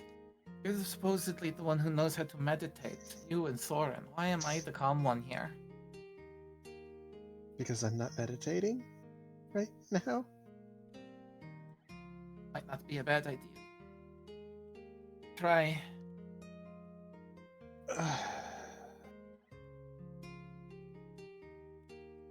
I will try.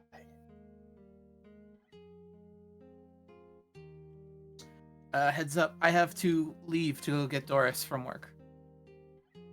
All right.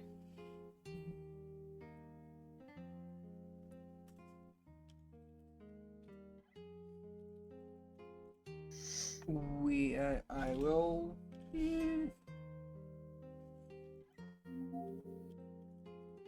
I'm sorry, I'm writing something out. You've got a few minutes before I can head out the door, but then it's going to take me a little while to get down the elevator to my car. All right. And then I can get back in. Okay, so, you, two of you, sit there and talk amongst yourselves for a little bit. Renswell, do you try and calm yourself down with some meditation? She will certainly try. All right. While you're doing that, would you be so kind as roll me another history check? Sure. A 19. With the smell of hot chocolate near you, and that memory, that music box off to the right, filling your mind with half recollections, you begin to almost instinctively feel yourself settle in, like, you feel your memories start to come back a little more clearer with that hot chocolate in your hands. You remember during your birthday celebration, it was your birthday celebration that you were given that music box. You remember being given some hot chocolate after a day outside in the snow playing around ice sledding on toboggans with your mother. Her face is fuzzy, and you can almost feel it coming back into frame, but your concentration is broken by the sound of the door opening. And almost as if stepping into your very memory, you see a young, well, an older looking rabbit folk round the corner with gray fur, kind of like patchwork across her body. lines of gray silver here and there. Both ears naturally formed. A ring on her right hand, while her left arm is almost fully grown back. You see the fingers are nubbed at this point in time, at around the, I want to say the first knuckle of each finger. But they're slowly pushing out further. And she has a commoner's garb on, a general, plain white dress with a bit of tan, with a little tan apron on, some minor collections of leather straps along the waist and along the shoulders, kind of keep the outfit cinched up tight together. The rest of her fur, her main fur color is brown, same as yours. Her eyes are green. And as she looks at you, there's this gasp almost of you're you're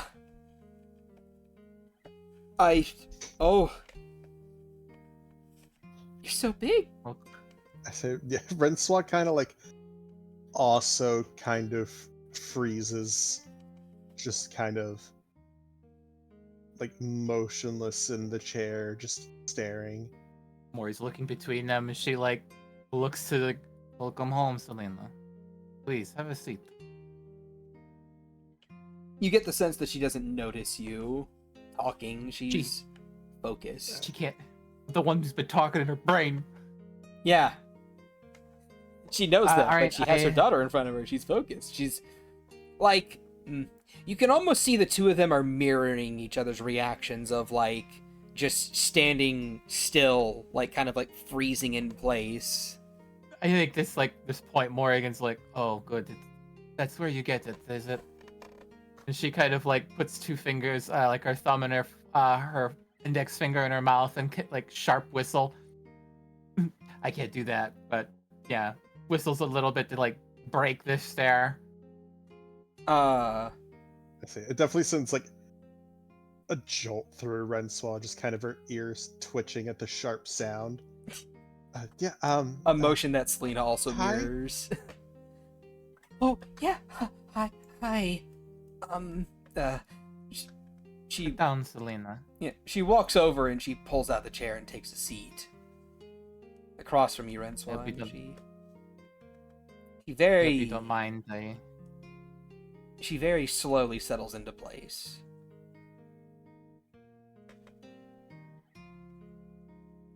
You wanted to say? I was going to say, I hope you don't mind. I helped myself to your cupboards to make something for us. No, it's fine. It's fine. She very delicately picks up her cup of hot chocolate and she sips on it. Roll a cook's tools proficiency if you would. Okay. I'm gonna roll that. What stat is that with? Wisdom. Wisdom. That's a +1. I'm gonna take my 17 for an 18. Okay. She sips on it. This is good. Hey, Francois. I'll be back. Hey, you just kind of see, you can see the kind of gears turning in the back of her brain of just come on, think of something to say. Think of something to say, anything to say. And Rachel's just kind of, how have you been? And just immediately, there's a look of horror on her face of just stupid. I've been fine. How have you been? You're very tall. That's a story in and of itself. Uh-huh.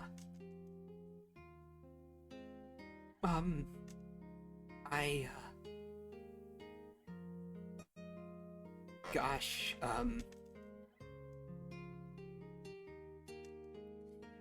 what? Are you enjoying the hot chocolate? You see She that? kind of What's your passive insight? Like, what, an 18? 19. 19? You can see Oh, that wait, she's all... wait, insight? Yeah, insight. Insight, also 19. Yeah. You see that same internal battle of stupid, stupid, stupid. Why the fuck would you ask a question like that? That's your daughter! She kind of glances down at the hot chocolate that, like, she has not touched before kind of scooping it up gently and taking a sip. Tastes like home. It's good. Yeah. I'm not sure if you mean that I would hope you remember, but I used to make a cup for you all the time, you know? Usually when you were sick. It's, she kind of, her ears kind of pin back as she, like, glances down into the mug, kind of just swirling it as the taste suddenly isn't quite as good as it was a moment ago, turning bitter in the back of her throat. Sometimes I get a fleeting glimpse of old memories, but just kind of like shakes her head, her ears kind of flopping behind her. I don't know how much is just, how young I was when, or if it's, It's... repressing the memories. I'd be willing to tell you if you want to hear. It's, not a very fun story.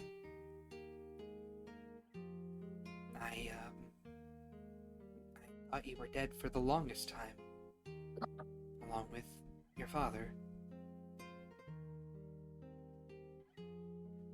She gives a kind of a slow nod. Do you remember your name?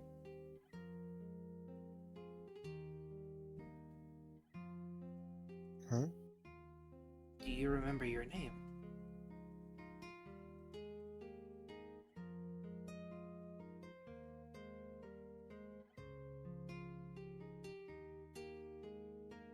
There's kind of... Wait, hold on, now I'm trying to think.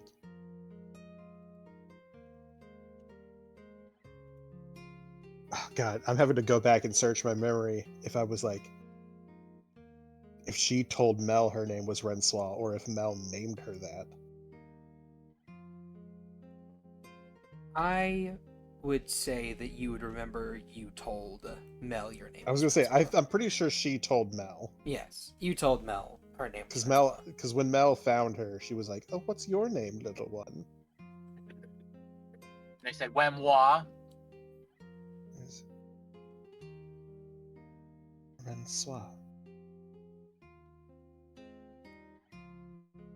Do you remember the rest?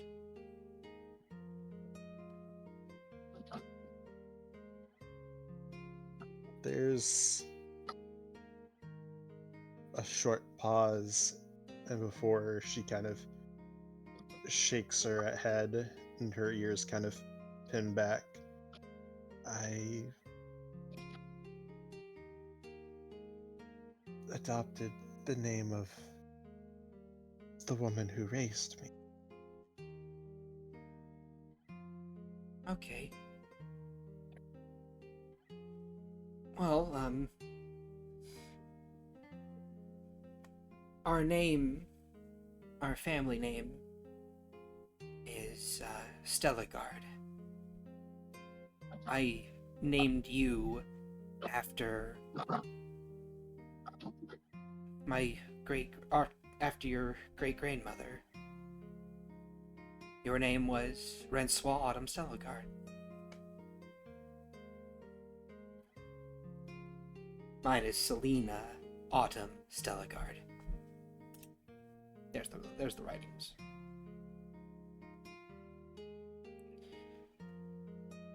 Do you remember who we were and where we lived? She kind of... She goes back to staring into her cup, just kind of staring at the kind of murky reflection of herself in it.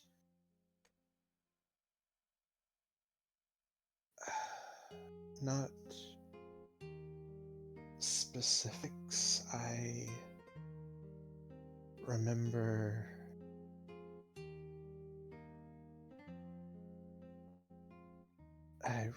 we had a little shop that you and Dad ran.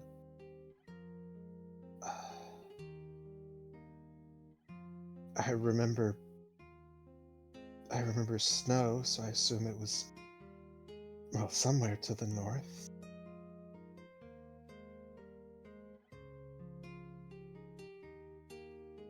And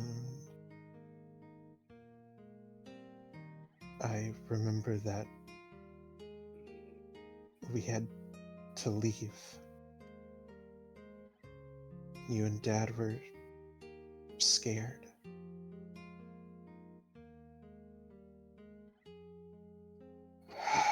So if I had to place bets, I'd say ch-ldr-n. She nods. We were a noble family in ch-ldr-n.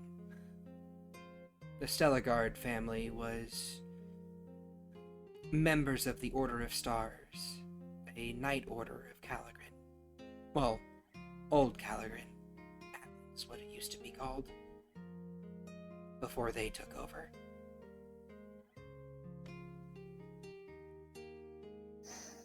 When you were born, it was the happiest day of my life. Because you were my first child. I had recently married your father as a mild arrangement between two houses. And you were a blessing of that. I believe you were fourth in line for the throne of Atlan. And then ch-ldr-n came, and they attacked. It was on your... A slaughter. Yes. We fled that city, fled our homeland, and we worked odd jobs here and there. We did own a shop for a little while, woodworking, but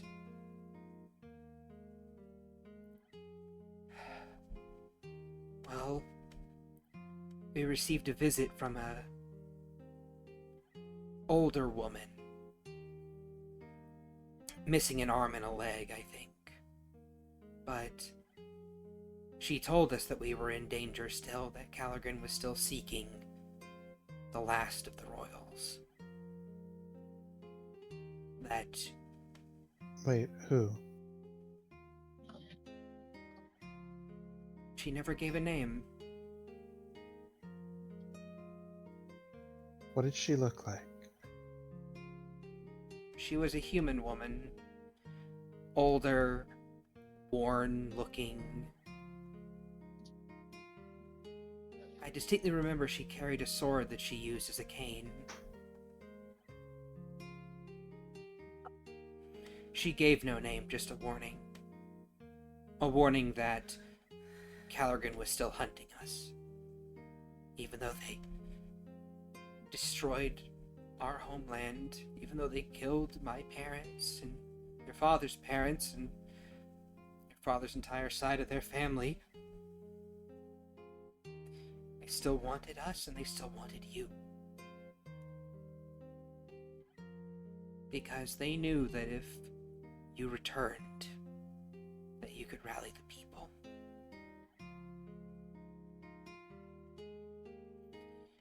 So, we left. We traveled further south. Might explain why they won't leave us alone. Yeah, well, in order to lose their... I mean, that and the time that we took the Emperor's arm. I'm pretty sure he's still pissed about that one. Yeah. You what? We are of some renown at this point. Oh. Well, I will finish my story and then I will let you tell yours. Seems like you've Right, an sorry. interesting time. It's okay. I'm wanting to tell you because I want you to know yourself. So we went south. We went from Xanadu down into Vuori, and from there we went through a teleportation portal into, I believe it was Mirzai, yes, in order to further lose their sense. And then traveling along a smuggler's route from Mirzai into Vitrium, we took a wrong route, apparently.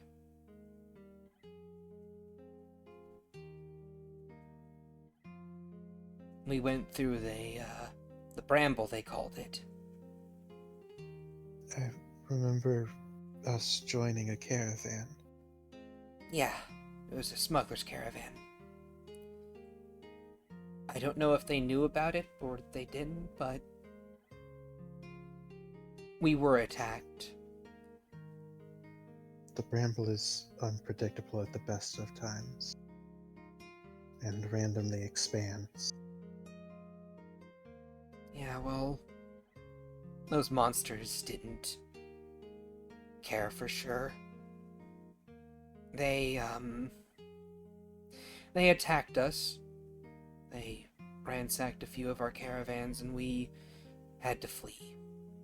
We couldn't get the horses to be under our control without running off into further danger. I got, well, as you can probably see, my arm is regenerating. My arm was struck by one of those bramble creatures, and, well, we knew what would happen if it was left, so your father cut it off.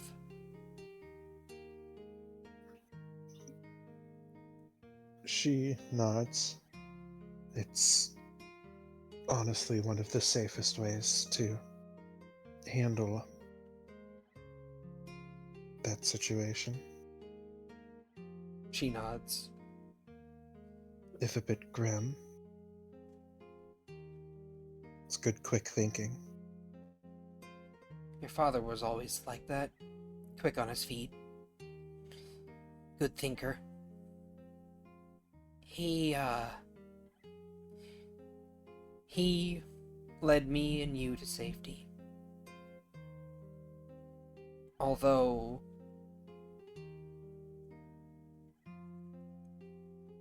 well, what he thought was safety at least.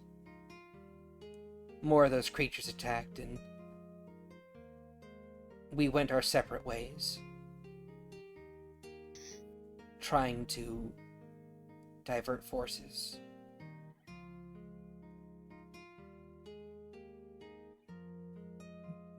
I wanted to try and give you a chance. I don't know what happened to him. Well, I found out later he died, but I don't know what happened to him between when we split apart and whenever he did die.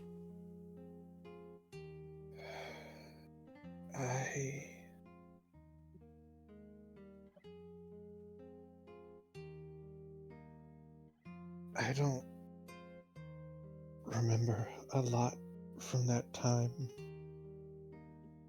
Want to remember a lot from that time. But I remember Dad running, carrying me through the woods. Just the sounds of those creatures crashing through the underbrush. He hid me in a hollow in a tree and told me to be brave. Sealed it.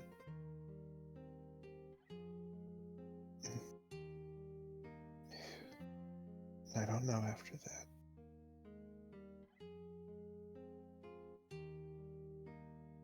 All I heard was the sounds fading further and further away.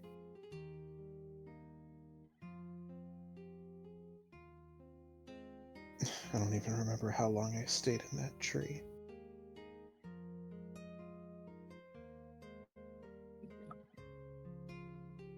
Sorry, I couldn't have been there.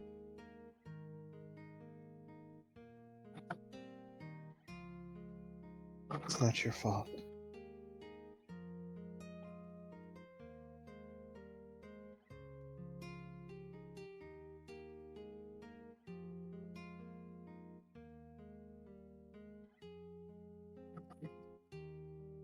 Hey, I'm happy that you're here, though. I'm happy you're alive. I'm happy that you're safe. I thought you were dead for the longest time.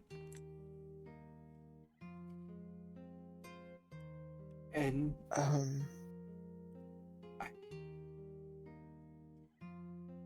don't know. I know that Dad, but, my brothers?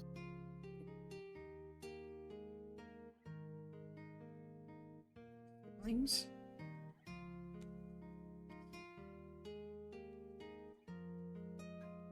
Well, your oldest brother, he was killed in the original sacking. Your other two siblings, they were old enough to go their separate ways so we could all move away. I don't know what happened to them.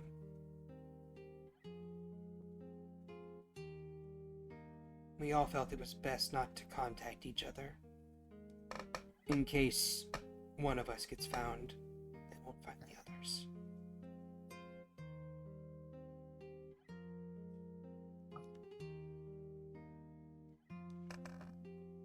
I see.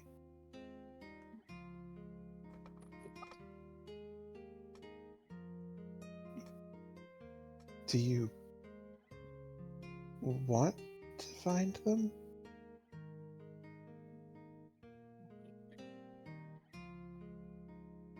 I don't know if I could handle the heartbreak of knowing if they're alive or dead. If they are dead.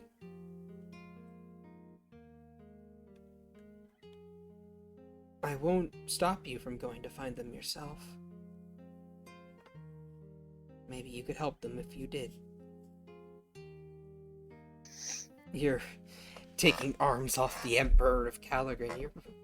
You're very strong, it seems.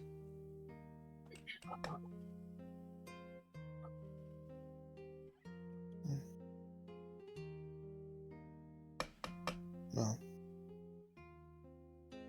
she kind of bobs her head to side. That's how my master raised me to be. gotta be tough to live in the bramble. Your master lived in the bramble?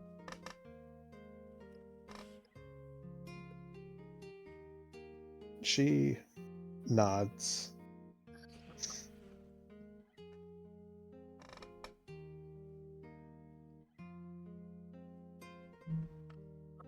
She nods her head. That explains how you were able to be safe. Yeah. Master Mal. Well, originally took me in. Oh, partially on a whim, partially because she recognized the seeds of druidic magic in me.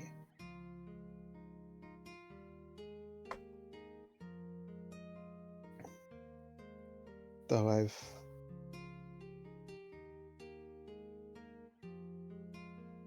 mostly traded that in for more martial capabilities, though I do. Well, as she just kind of flicks a paw like under the back of her ear, kind of does like a little, brings out like a little spore, like a little swirl, twirls around her head before it kind of settles back under her ear. Are you okay? You have mushrooms growing on you. Spores, Druid. Oh. Well, can't say that I don't understand, I suppose. If it, You wouldn't be the first one to be slightly disconcerted. Can't imagine why. If it, I want to say it makes sense that you're also, more martially inclined. Our family, the Order of the Stars, we were a martial-focused Night Order. We would train with our fists.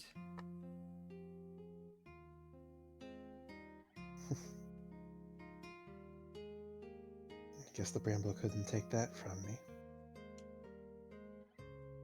No, I couldn't.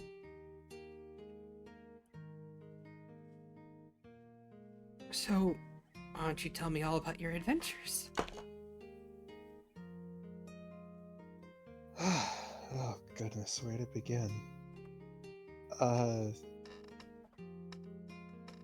Well, I'd say sit down, but you're already sitting, so Oh, it's that extravagant?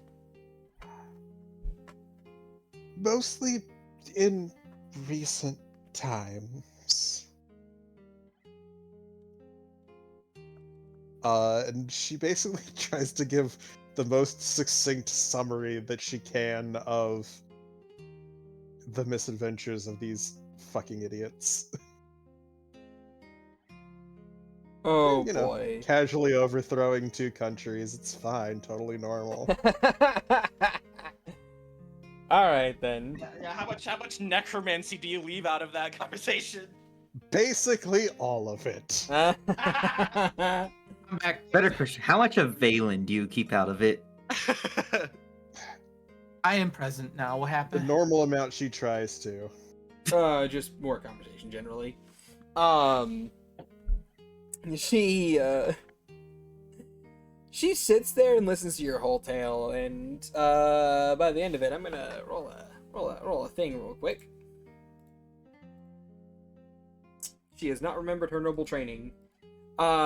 She is, like, jaw to the floor, almost, just like, what? Like, my daughter has not only aided in the overthrowing of 2 different governments, but has also dealt with supreme magical individuals, has cleansed a land of its undead curse, and has beaten up the Emperor himself from ch-ldr-n not once, but twice. And she's a girl kisser. I mean, do you tell her about your current partner? Not during the retelling of the story. Okay. Good, because that'd be weird. That'd be weird. Not you Weird. too. So here's a So, question: do you tell her about Soren's fighting style, because that is related to her, somewhat? That is a thing. He's probably was gonna mention it again with the at some point with the. There's a reason she was asking about. It's like, hold up. Sword woman missing an arm and a leg. Why does that sound familiar? Mm. We know you're sword woman. She basically, it's like, just kind of finishes the story. Her mom's just sitting there slack-jawed, and she's just like, so, yeah, it's been a hectic year. Been longer than that, hasn't it?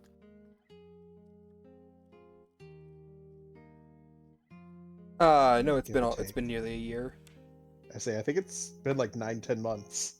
Yeah, we've like done all this shit probably within like 10 months, I think. Meetings. Give or take. And it only took us 4.5 years IRL. Yeah, it took 10 months to take 3 years. Hey, most cartoon shows never leave the summer. True. True, Ash is still 10. Yeah, true. No, they upped him to 16 or something the other matter. Anyway, so she just kind of like.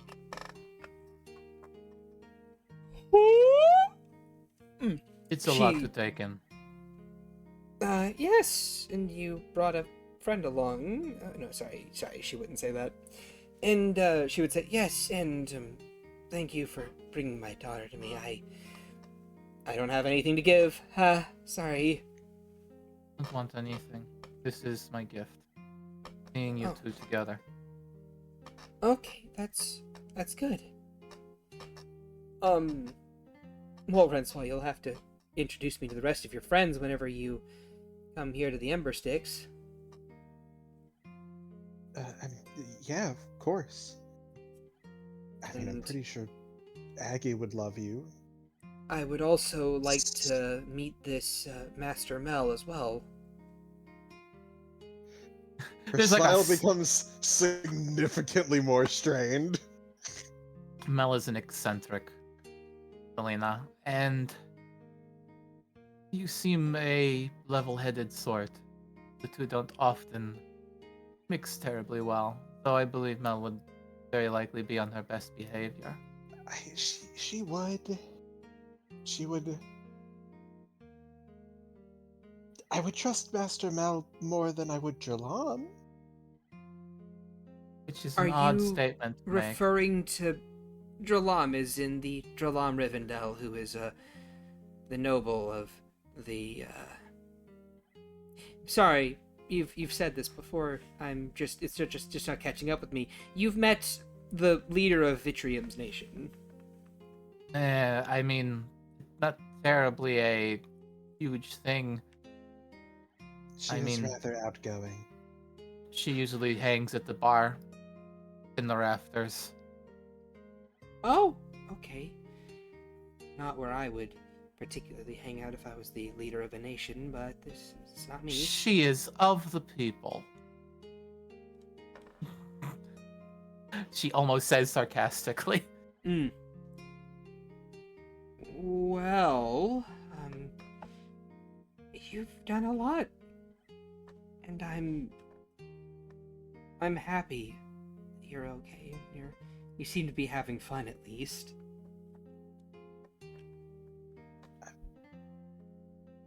Fun is Not perhaps the not best the word. word I'd use. But I meant more along the lines of, like, with your compatriots, your companions. She's thriving. You do well. there as a team. Yeah. as a family. Yeah. Found family, but A family all the same. I would consider them to be people that I would want to meet all the same.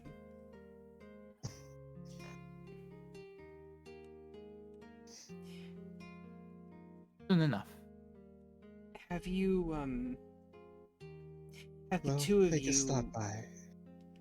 I sorry. promise. Okay. That's good. Thank you.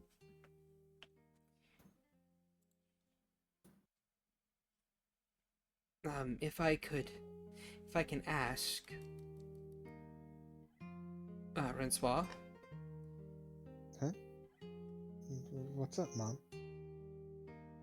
well, I mean, And she like also kind of you're a, freezes as she kind of realizes that she so like casually said that.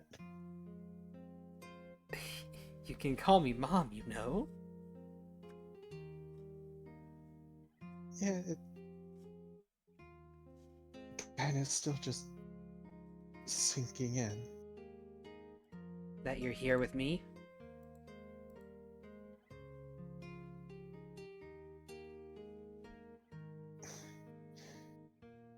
I mean, yeah. I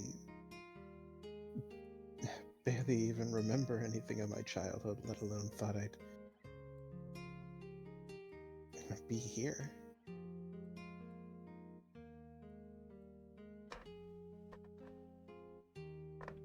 I understand that. Up until a week ago, whenever your friend here spoke into my head, which please don't do that often, please. Was it often? Just saying in general. The information I impart to you not inform you quite well of what was happening? No, it did. I'm fine with the information you gave me. It was just the method in which you did so that was a little bit freaky. Is all. I understand. I don't have a better means that are affordable. I could appear as an apparition in your home. Would that be better? Could you appear as an apparition at the front door? No, I have not seen the outside of your front door. Well, go look outside then. Please. All right, I have the reign of your home then. She gets up. You two could use the time alone, as it seems. Thank you. And Are there any like magic markets in town? there are a couple, yes. We have a mages guild. You told me you didn't have one of those. She shouts from the living room. I thought that she. Wait, what? She asked, "Do you have any places within your grasp that may have a teleportation circle?" And she was like, "There's nothing like that here." Yeah, no teleportation circle, not a mages guild. Mages guild's for messages and shit. You. Man, no. I mean, I could probably buy us a pair of sending stones. That would be nice. I think I'd like that a lot. I'd pay for it myself, but I mean, I sell fish in the market.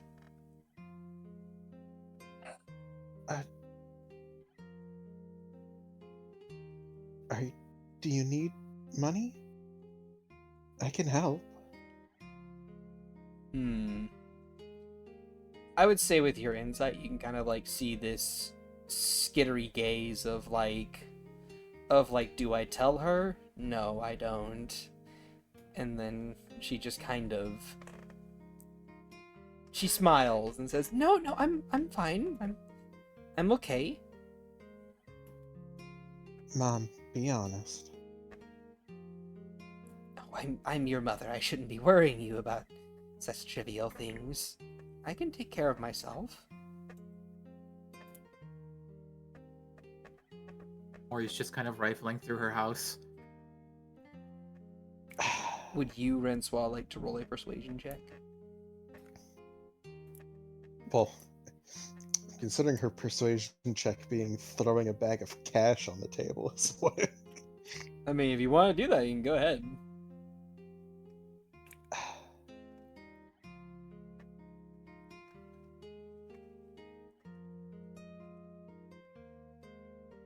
I mean, she is a noble. It might just work. Oh yeah. She's just going to roll her eyes. And she's gonna start digging through her bags. Well, hold on, Rensois. You need that money. You're traveling around the world. It's a lot more expensive than just hucking fish at the local market. Nope.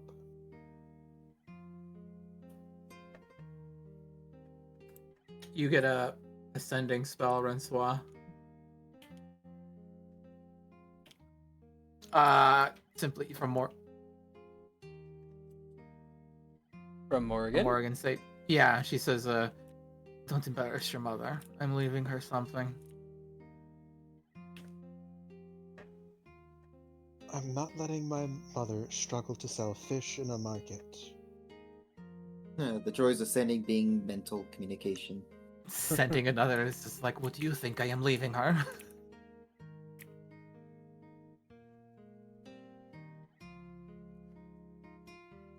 If you would like, Rensois, you could make an Mom insight has check. had to live this long without me. I want to do something for her. Fine. I've used 4 spell slots to carry off this conversation.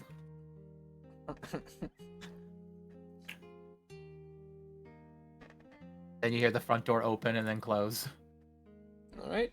As I say Morgan we're- is now rifling around the outside of their house. Yeah. She does technically, looks like she does still technically have the response to that final one. And she just gets a cheeky. Phelan's not the only one that can be stubborn in this family. How many spell slots do I have? Do you get another one? Do not test me, woman. I brought you here. I'm the one taking you back.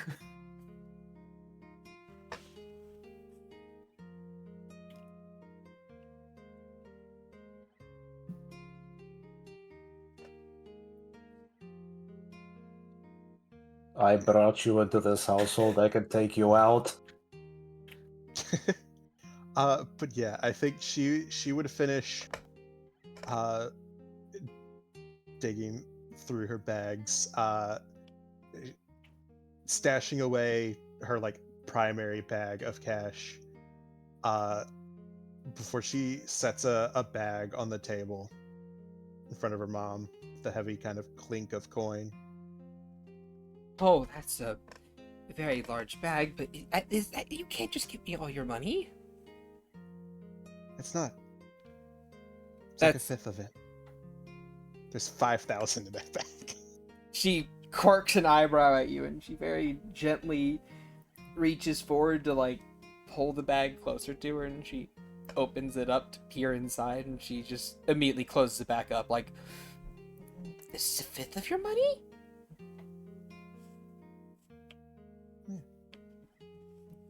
Punching emperors isn't cheap. No, you should say punching She just emperors grins. pays well. Yeah, fair enough. Punching emperors pay as well. I suppose it should. You see her hesitate a moment. And if you'd like, you can roll an insight. No, she's just gonna. It's just the scrape of the chair on the floor as she stands up and walks around and kind of awkwardly reaches a hand down to put it on her mom's shoulder.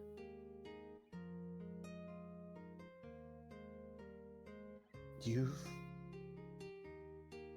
been doing a lot, all on your own, for so long.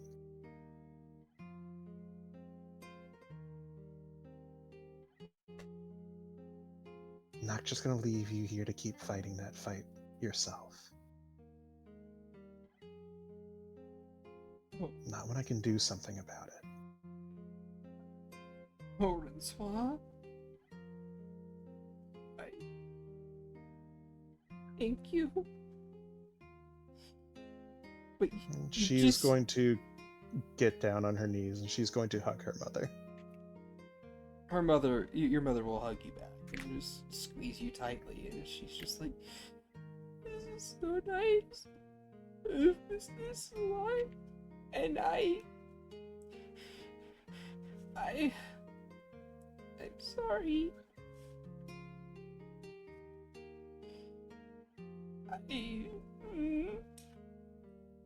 I can't take this."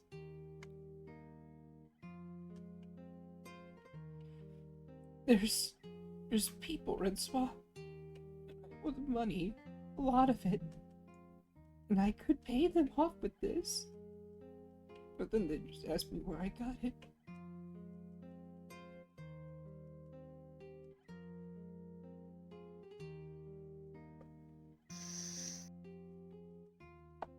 Do you need me to come with you? No, I don't want to put you in danger.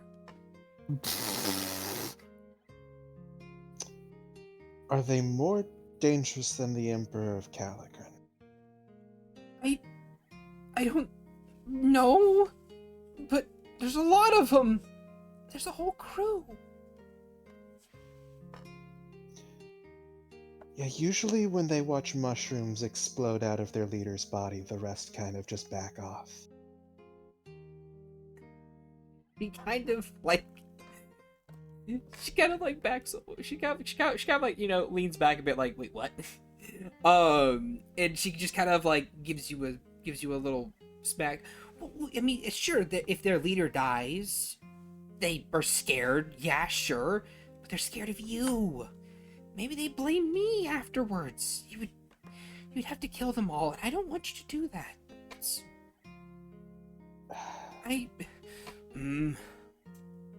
Fine, fine.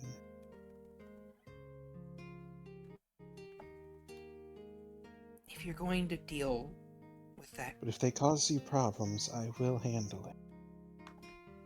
okay. It was just a... It's like a license to sell. It's like a license to sell, you know?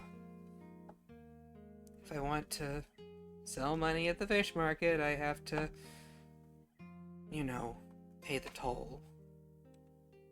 And they gave me money for the startup.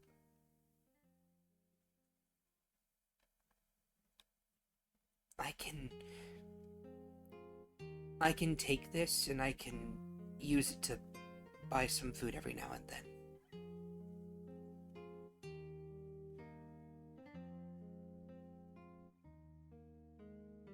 And what, just keep owing them money? I mean, I could eventually work it to where, you know, I maybe write in a couple silver here and there on the books and, you know, put the money in the bag, so to speak, and slowly pay them off. Couple silver. How much do you owe?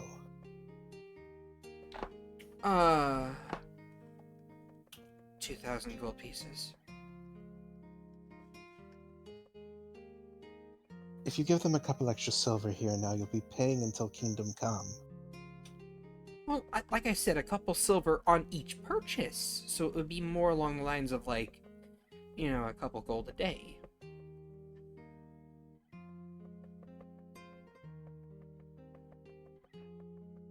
So what, like 7 years?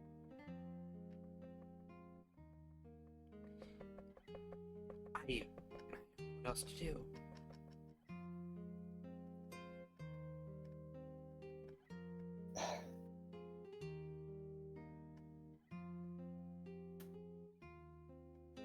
I mean,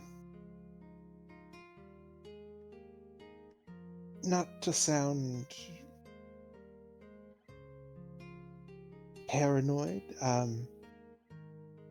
I feel like they're probably already gonna have questions for you on the whole account of suddenly growing back an arm. Yeah, it's been a little awkward. Door opens. Mori walks back in. He's like, your garden needs more watering. Hold on, Morgan. I have something for you outside. Oh, okay. There's a thing for me outside. Cool. Morgan's about to get jumped. Oh, look, gangsters! I've never been so happy to boom. Oh my god! I was like, wait, hold up. Let me write the word. Let me write your names on this fireball real quick. Is that a knife? I am terrified of small knives. So We're here to see the lady here, and you're in the way. You are talking an awful lot of shit for someone in fireball range. No, what we need to do is get Mori a Blinding revolver that distance. shoots nothing but blind. hold on. So, as you're outside, while the two of you are carrying on this conversation outside Morgan, you are currently in the process of, writing down your particular dimensions and stuff like that. Taking note of the flowers needing watering, and you would notice that there is a small group of about 4, fairly dirty-looking pirate types approaching. They are a combination of there's like 3 humans and 1 dwarf Wait, I was right?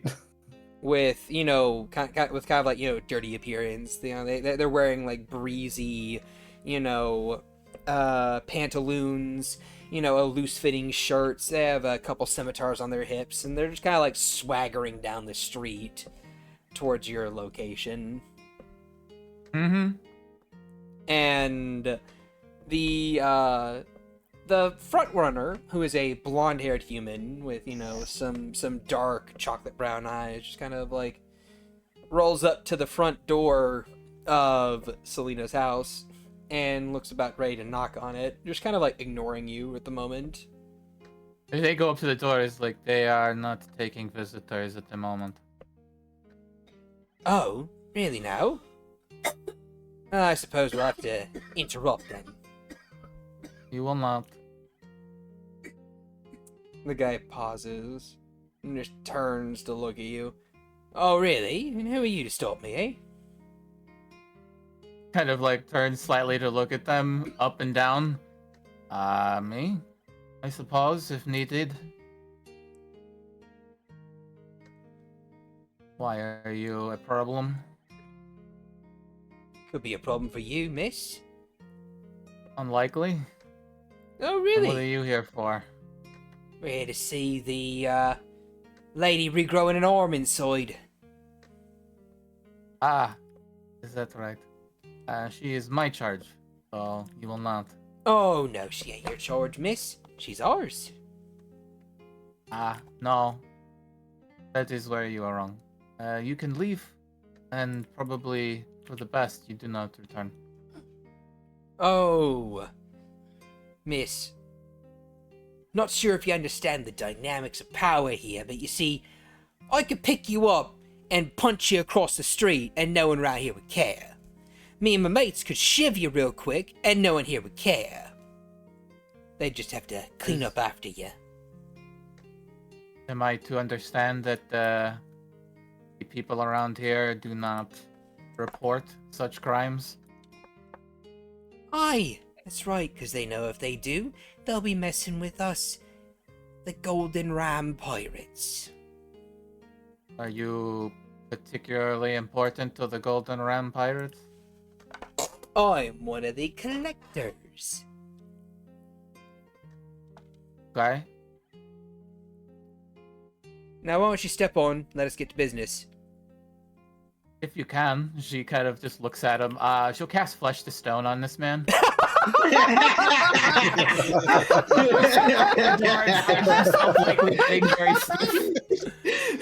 I forgot. Oh, what's your spell save DC? Her spell save DC is 23. Alright, let's see if he nat 20s. Oh, I forgot whenever someone's like this. Jesus Christ. He grows stiff and he's like, You're a little far off from the door. His legs freeze up, and then his eyes widen, and he looks over to you. He's like, "Oi, what'd you do? What'd you do Did to me?" you want to give that another try, maybe with a little more feeling? Knock on the door. Knock, knock. I'm gonna roll more for him again. Nope. You see his legs have started, like, his legs are fully solidified, and this gray stone is creeping up along him. He's like, huh? What? No! You're Hold looking on! a little stiff there, friend. Mates! Get her! Get this bitch! She's fucking casting a spell on me! Just looks at them and is like, please. Question: is that loud enough for Renswa to hear? You roll me. Sorry, your passive is a 19. 19. I would say give me one perception check, just to see what's up. I need you to fail this hard. Oh Never no! mind. No. Yeah, no. You hear? Oh, you get this bitch! She's got spells. What the fuck? Okay, Morgan. Do they attempt to attack me? Yes, the three of them will attempt to attack you to free their Steal friend. and strike. Oh my god! Roll the hit 3 times. God, they're dead. Skadoosh, skadoosh. Oh my god! Jesus Christ. Holy shit. Oh, fuck. Okay. That's So so, she go to Morgan. move and attack her. She grasps for Ash and then and then the only one left standing is the man turning to stone. Is like, oh, you're so close. Please, no. And he's nope, stone. Yeah, no. Basically, you did nothing personnel, kid. Two of them, like, one of them is bisected, like, down the middle. The other is bisected down, like, horizontally. And the third one is just like that one guy from Resident Evil, the first film, with, like, the laser grid that just kind of, like, cuts through him, like the fence pattern. Just, like, meat cubes, just do. Yeah. Before the other guy turns completely to stone, she kind of wipes Ash on him just to get the blood off before she kind of looks. Is like, oh hey, you don't mind if I use you to aerate her anti-stone? Well, And he's stoned. Yeah, no, dead. Just you open the door and Open the door Swata Mori opens. like gently pushing over a statue as it hits the ground and goes kush into 1,000 pieces. I was Oh. gonna kick its head off. Sorry, I didn't mean to take that from you. Are you aware your mother is apparently in some kind of debt?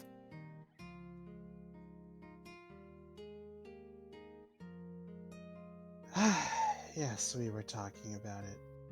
Oh, if your man came Ma. to the door. From, No, don't bring her to the front. There's gore out here. from inside the house, you hear, Don't come to the door. Renswa, what's going on? Let me clean this up.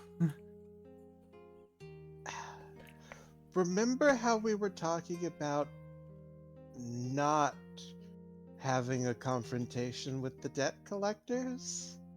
Oh, Oh, were we not Oh. supposed to do that? They attacked me first. But it's not technically a lie. it is not a lie. They did attack you That's it. first. And she kind of lifts up her staff as she gives it a flick and it turns to a broom on one end as she starts sweeping up the bodies. It's like, oof, it's a terrible mess. boy howdy. I'm sorry about that. I could have been more tactful or at least less messy, but you made me use a lot of spell slots on talking to you through the head, message. I didn't make you do anything. Yes, you did. She says almost like defiantly. You totally Pouting. She just rolls her eyes and she's move. What? I was not about to let your mother get pounded by a couple of dirty men. She's just going to point towards the bodies, and just mushrooms will very quickly start consuming the bodies. Oh, thank God you're here. At least compost them. Oh, okay, yes. She takes the staff and starts breaking up the other guy she turned to stone. You know, petrified flesh is a really good medium for aerating soil. Just imagining her mom walks out the door at this moment. Yeah, no, like Morgan saying, petrified flesh is very good for aerating soil. yeah. I'm using the debt collector to help your azaleas. So, very minor aside, because the petrification spell takes a full minute to permanently petrify them. The person is petrified; they are shattered and dead. But like, there's like it's like you flash cooked a steak. The inside is still pink and meaty. What? That's not how flesh to stone works. It's just 3 failed saves. I mean, 3 failed saves to So be fully it's petrified. Yeah, 18 okay. seconds. All right. Anyway, It's magic, Shad. Not like Okay, a fine. microwave. Fine. All right. Anyway, so yeah. So yeah, Selena approaches the front door and just kind of like, she kind of like leans her head out and goes, "Oh shit," and just head back in. Was I'm terribly Sorry, Ma. why are they so? What did you do to them? Well, the one with the loud mouth tried to come at me with a dagger, so I turned him to stone. Oh, And the other 3 decided it was a good idea after watching their friend turn to stone, which is clearly a very powerful magic and not very intelligent. So I defended myself. oh, okay. Self-defense. Yeah, okay. I'm very sorry. I did not want you to see this. I was going to clean it up, and then Renswa came running out. Apparently, the man he's very loud. I Yeah. mean, he was yelling. I was trying to keep his voice down. May I remind you? And she just gestures at big ass ears. But this entire town is not entirely made up of rabbit folk. I would say you'd probably note, Morrigan, that like at first, like, you know, there were some people with like windows open to like, you know, stuff happening, but all those windows are closed. The blinds are pulled closed. Like no one is watching. Look! Yes, nobody saw. I'm just like, and look, all of the windows are drawn. Nobody saw anything. It's entirely fine. So, should probably visit where they came from, just to make sure this isn't a problem in the future. It'd be short and sweet. Might want to arcane recover yourself some spell slots. Of course. Well, I mean, I could arcane recovery some of my spell slots, but my staff, Clink Clink, has all 50 of its points. No, So it's like Francois doesn't need spell slots. Oh, It's a fuck a bitch up. should we take a walk, Francois? A moonlight work. No, this is not one of those.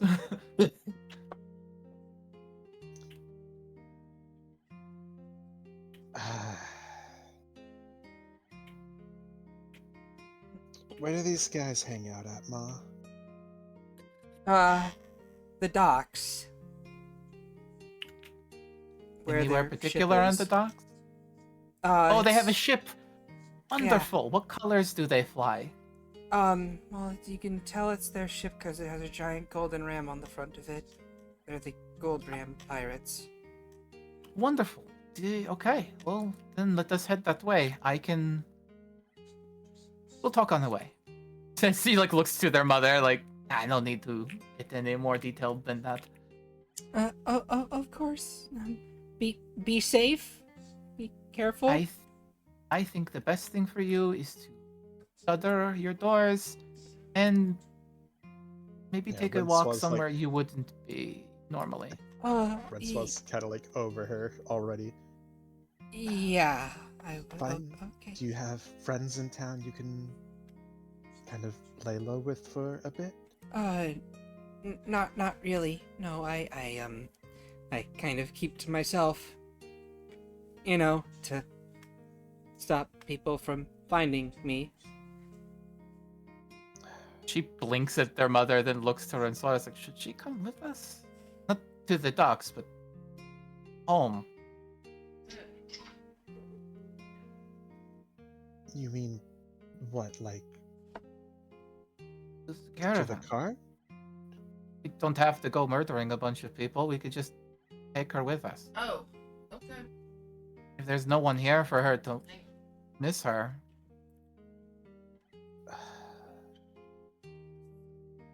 The only problem with that is that Callaghan knows the cart belongs to us. Okay. Truly, yes, but ch-ldr-n is already after her, and the safest place for her to be in that case is with us.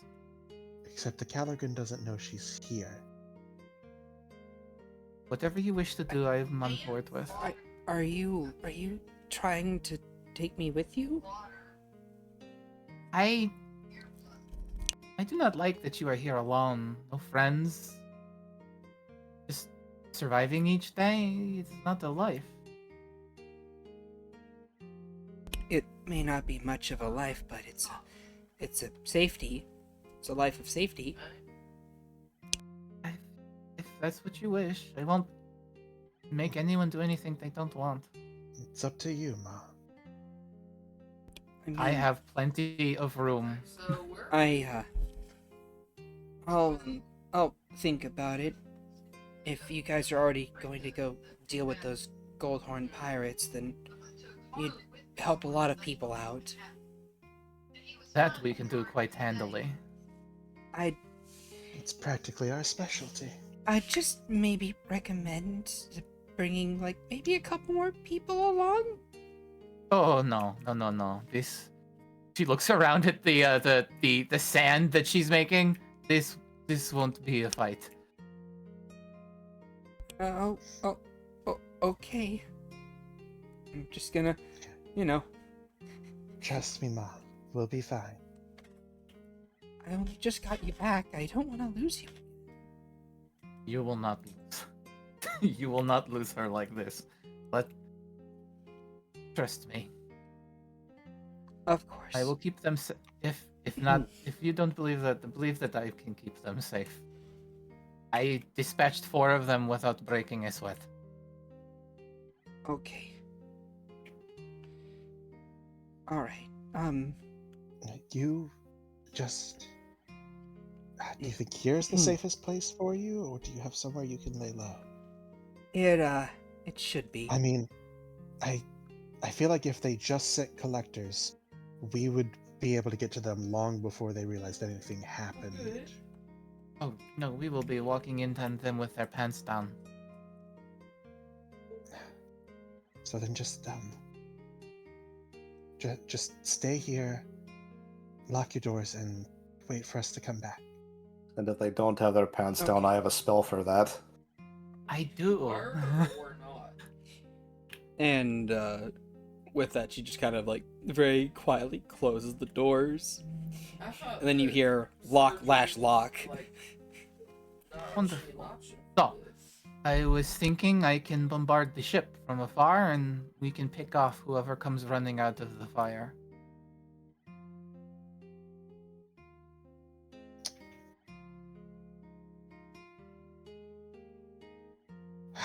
Probably the smartest way to do it. It would. Though I am sorely tempted to just go in fist swinging. Oh no, of course, but this will ensure we get them all. Any pirate or sailor worth their salt will come to the aid of the ship, and if it is aflame, it's all hands on deck. I'd probably have you fireball the ship afterwards anyway, so know how See? you're doing it before. Let us go. All The two right. of them kind of trot on towards that The two of you trot on towards that. As the two of you walk away, a figure detaches from the nearby shadows and watches you leave. This was been laying there in pain for like Before 8 hours this morning. it also disappears. And that is where we will end session. Ch-ldr-n found Leo. Yeah, yippee. Yay, we're taking mommy with us. Yeah. Ah. Yay! Hey. Alright. So, Mom swa. Mom swa. Alright then. So, let's go down the Gotta add line to and the list bomb our... squad. Let's go down the line and list to the and say goodbye to the audience. Agathar, say goodbye to the stream to the recording YouTube audience as we say goodbye to them. So now Rental can carry her mom around her just like I do. Morgan, say goodbye to the audience. Goodbye, audience. Renzel, say goodbye to the audience. I mean, given the height difference, her mom is small enough to be carried, yes. Soren, say goodbye to the audience. Say goodbye, everybody. And Valen Vani, same person, say goodbye to the audience. Bye, all. All right. And from all of you, have a wonderful night. We're going to be going into the pre-stream, which you can catch live, or Post-stream. into the post-stream, which you can catch Oh, we're live going for on round 2? twitch.tv. Let's go. Oh yeah, let's do it. Which you Double can catch feature. live at I'm ready. twitch.tv/deathlyshad. Every week, so on and so forth. I believe we are breaking for the holidays next week. Is that correct? Yes, And we probably are. a week after. Yes, because next week is the 23rd, and then we have Yes. the 30th. So yeah, we will be taking a 2-week hiatus from Rains of Vitrium. Again. But No. we will be having a holiday-themed one-off, possibly either next week or the week after next, God, please next week. where we get to see sidekick action for funsies. Yay. Yay! And from all of you, have a wonderful day. Say goodbye to YouTube. Goodbye, YouTube. Bye. Bye.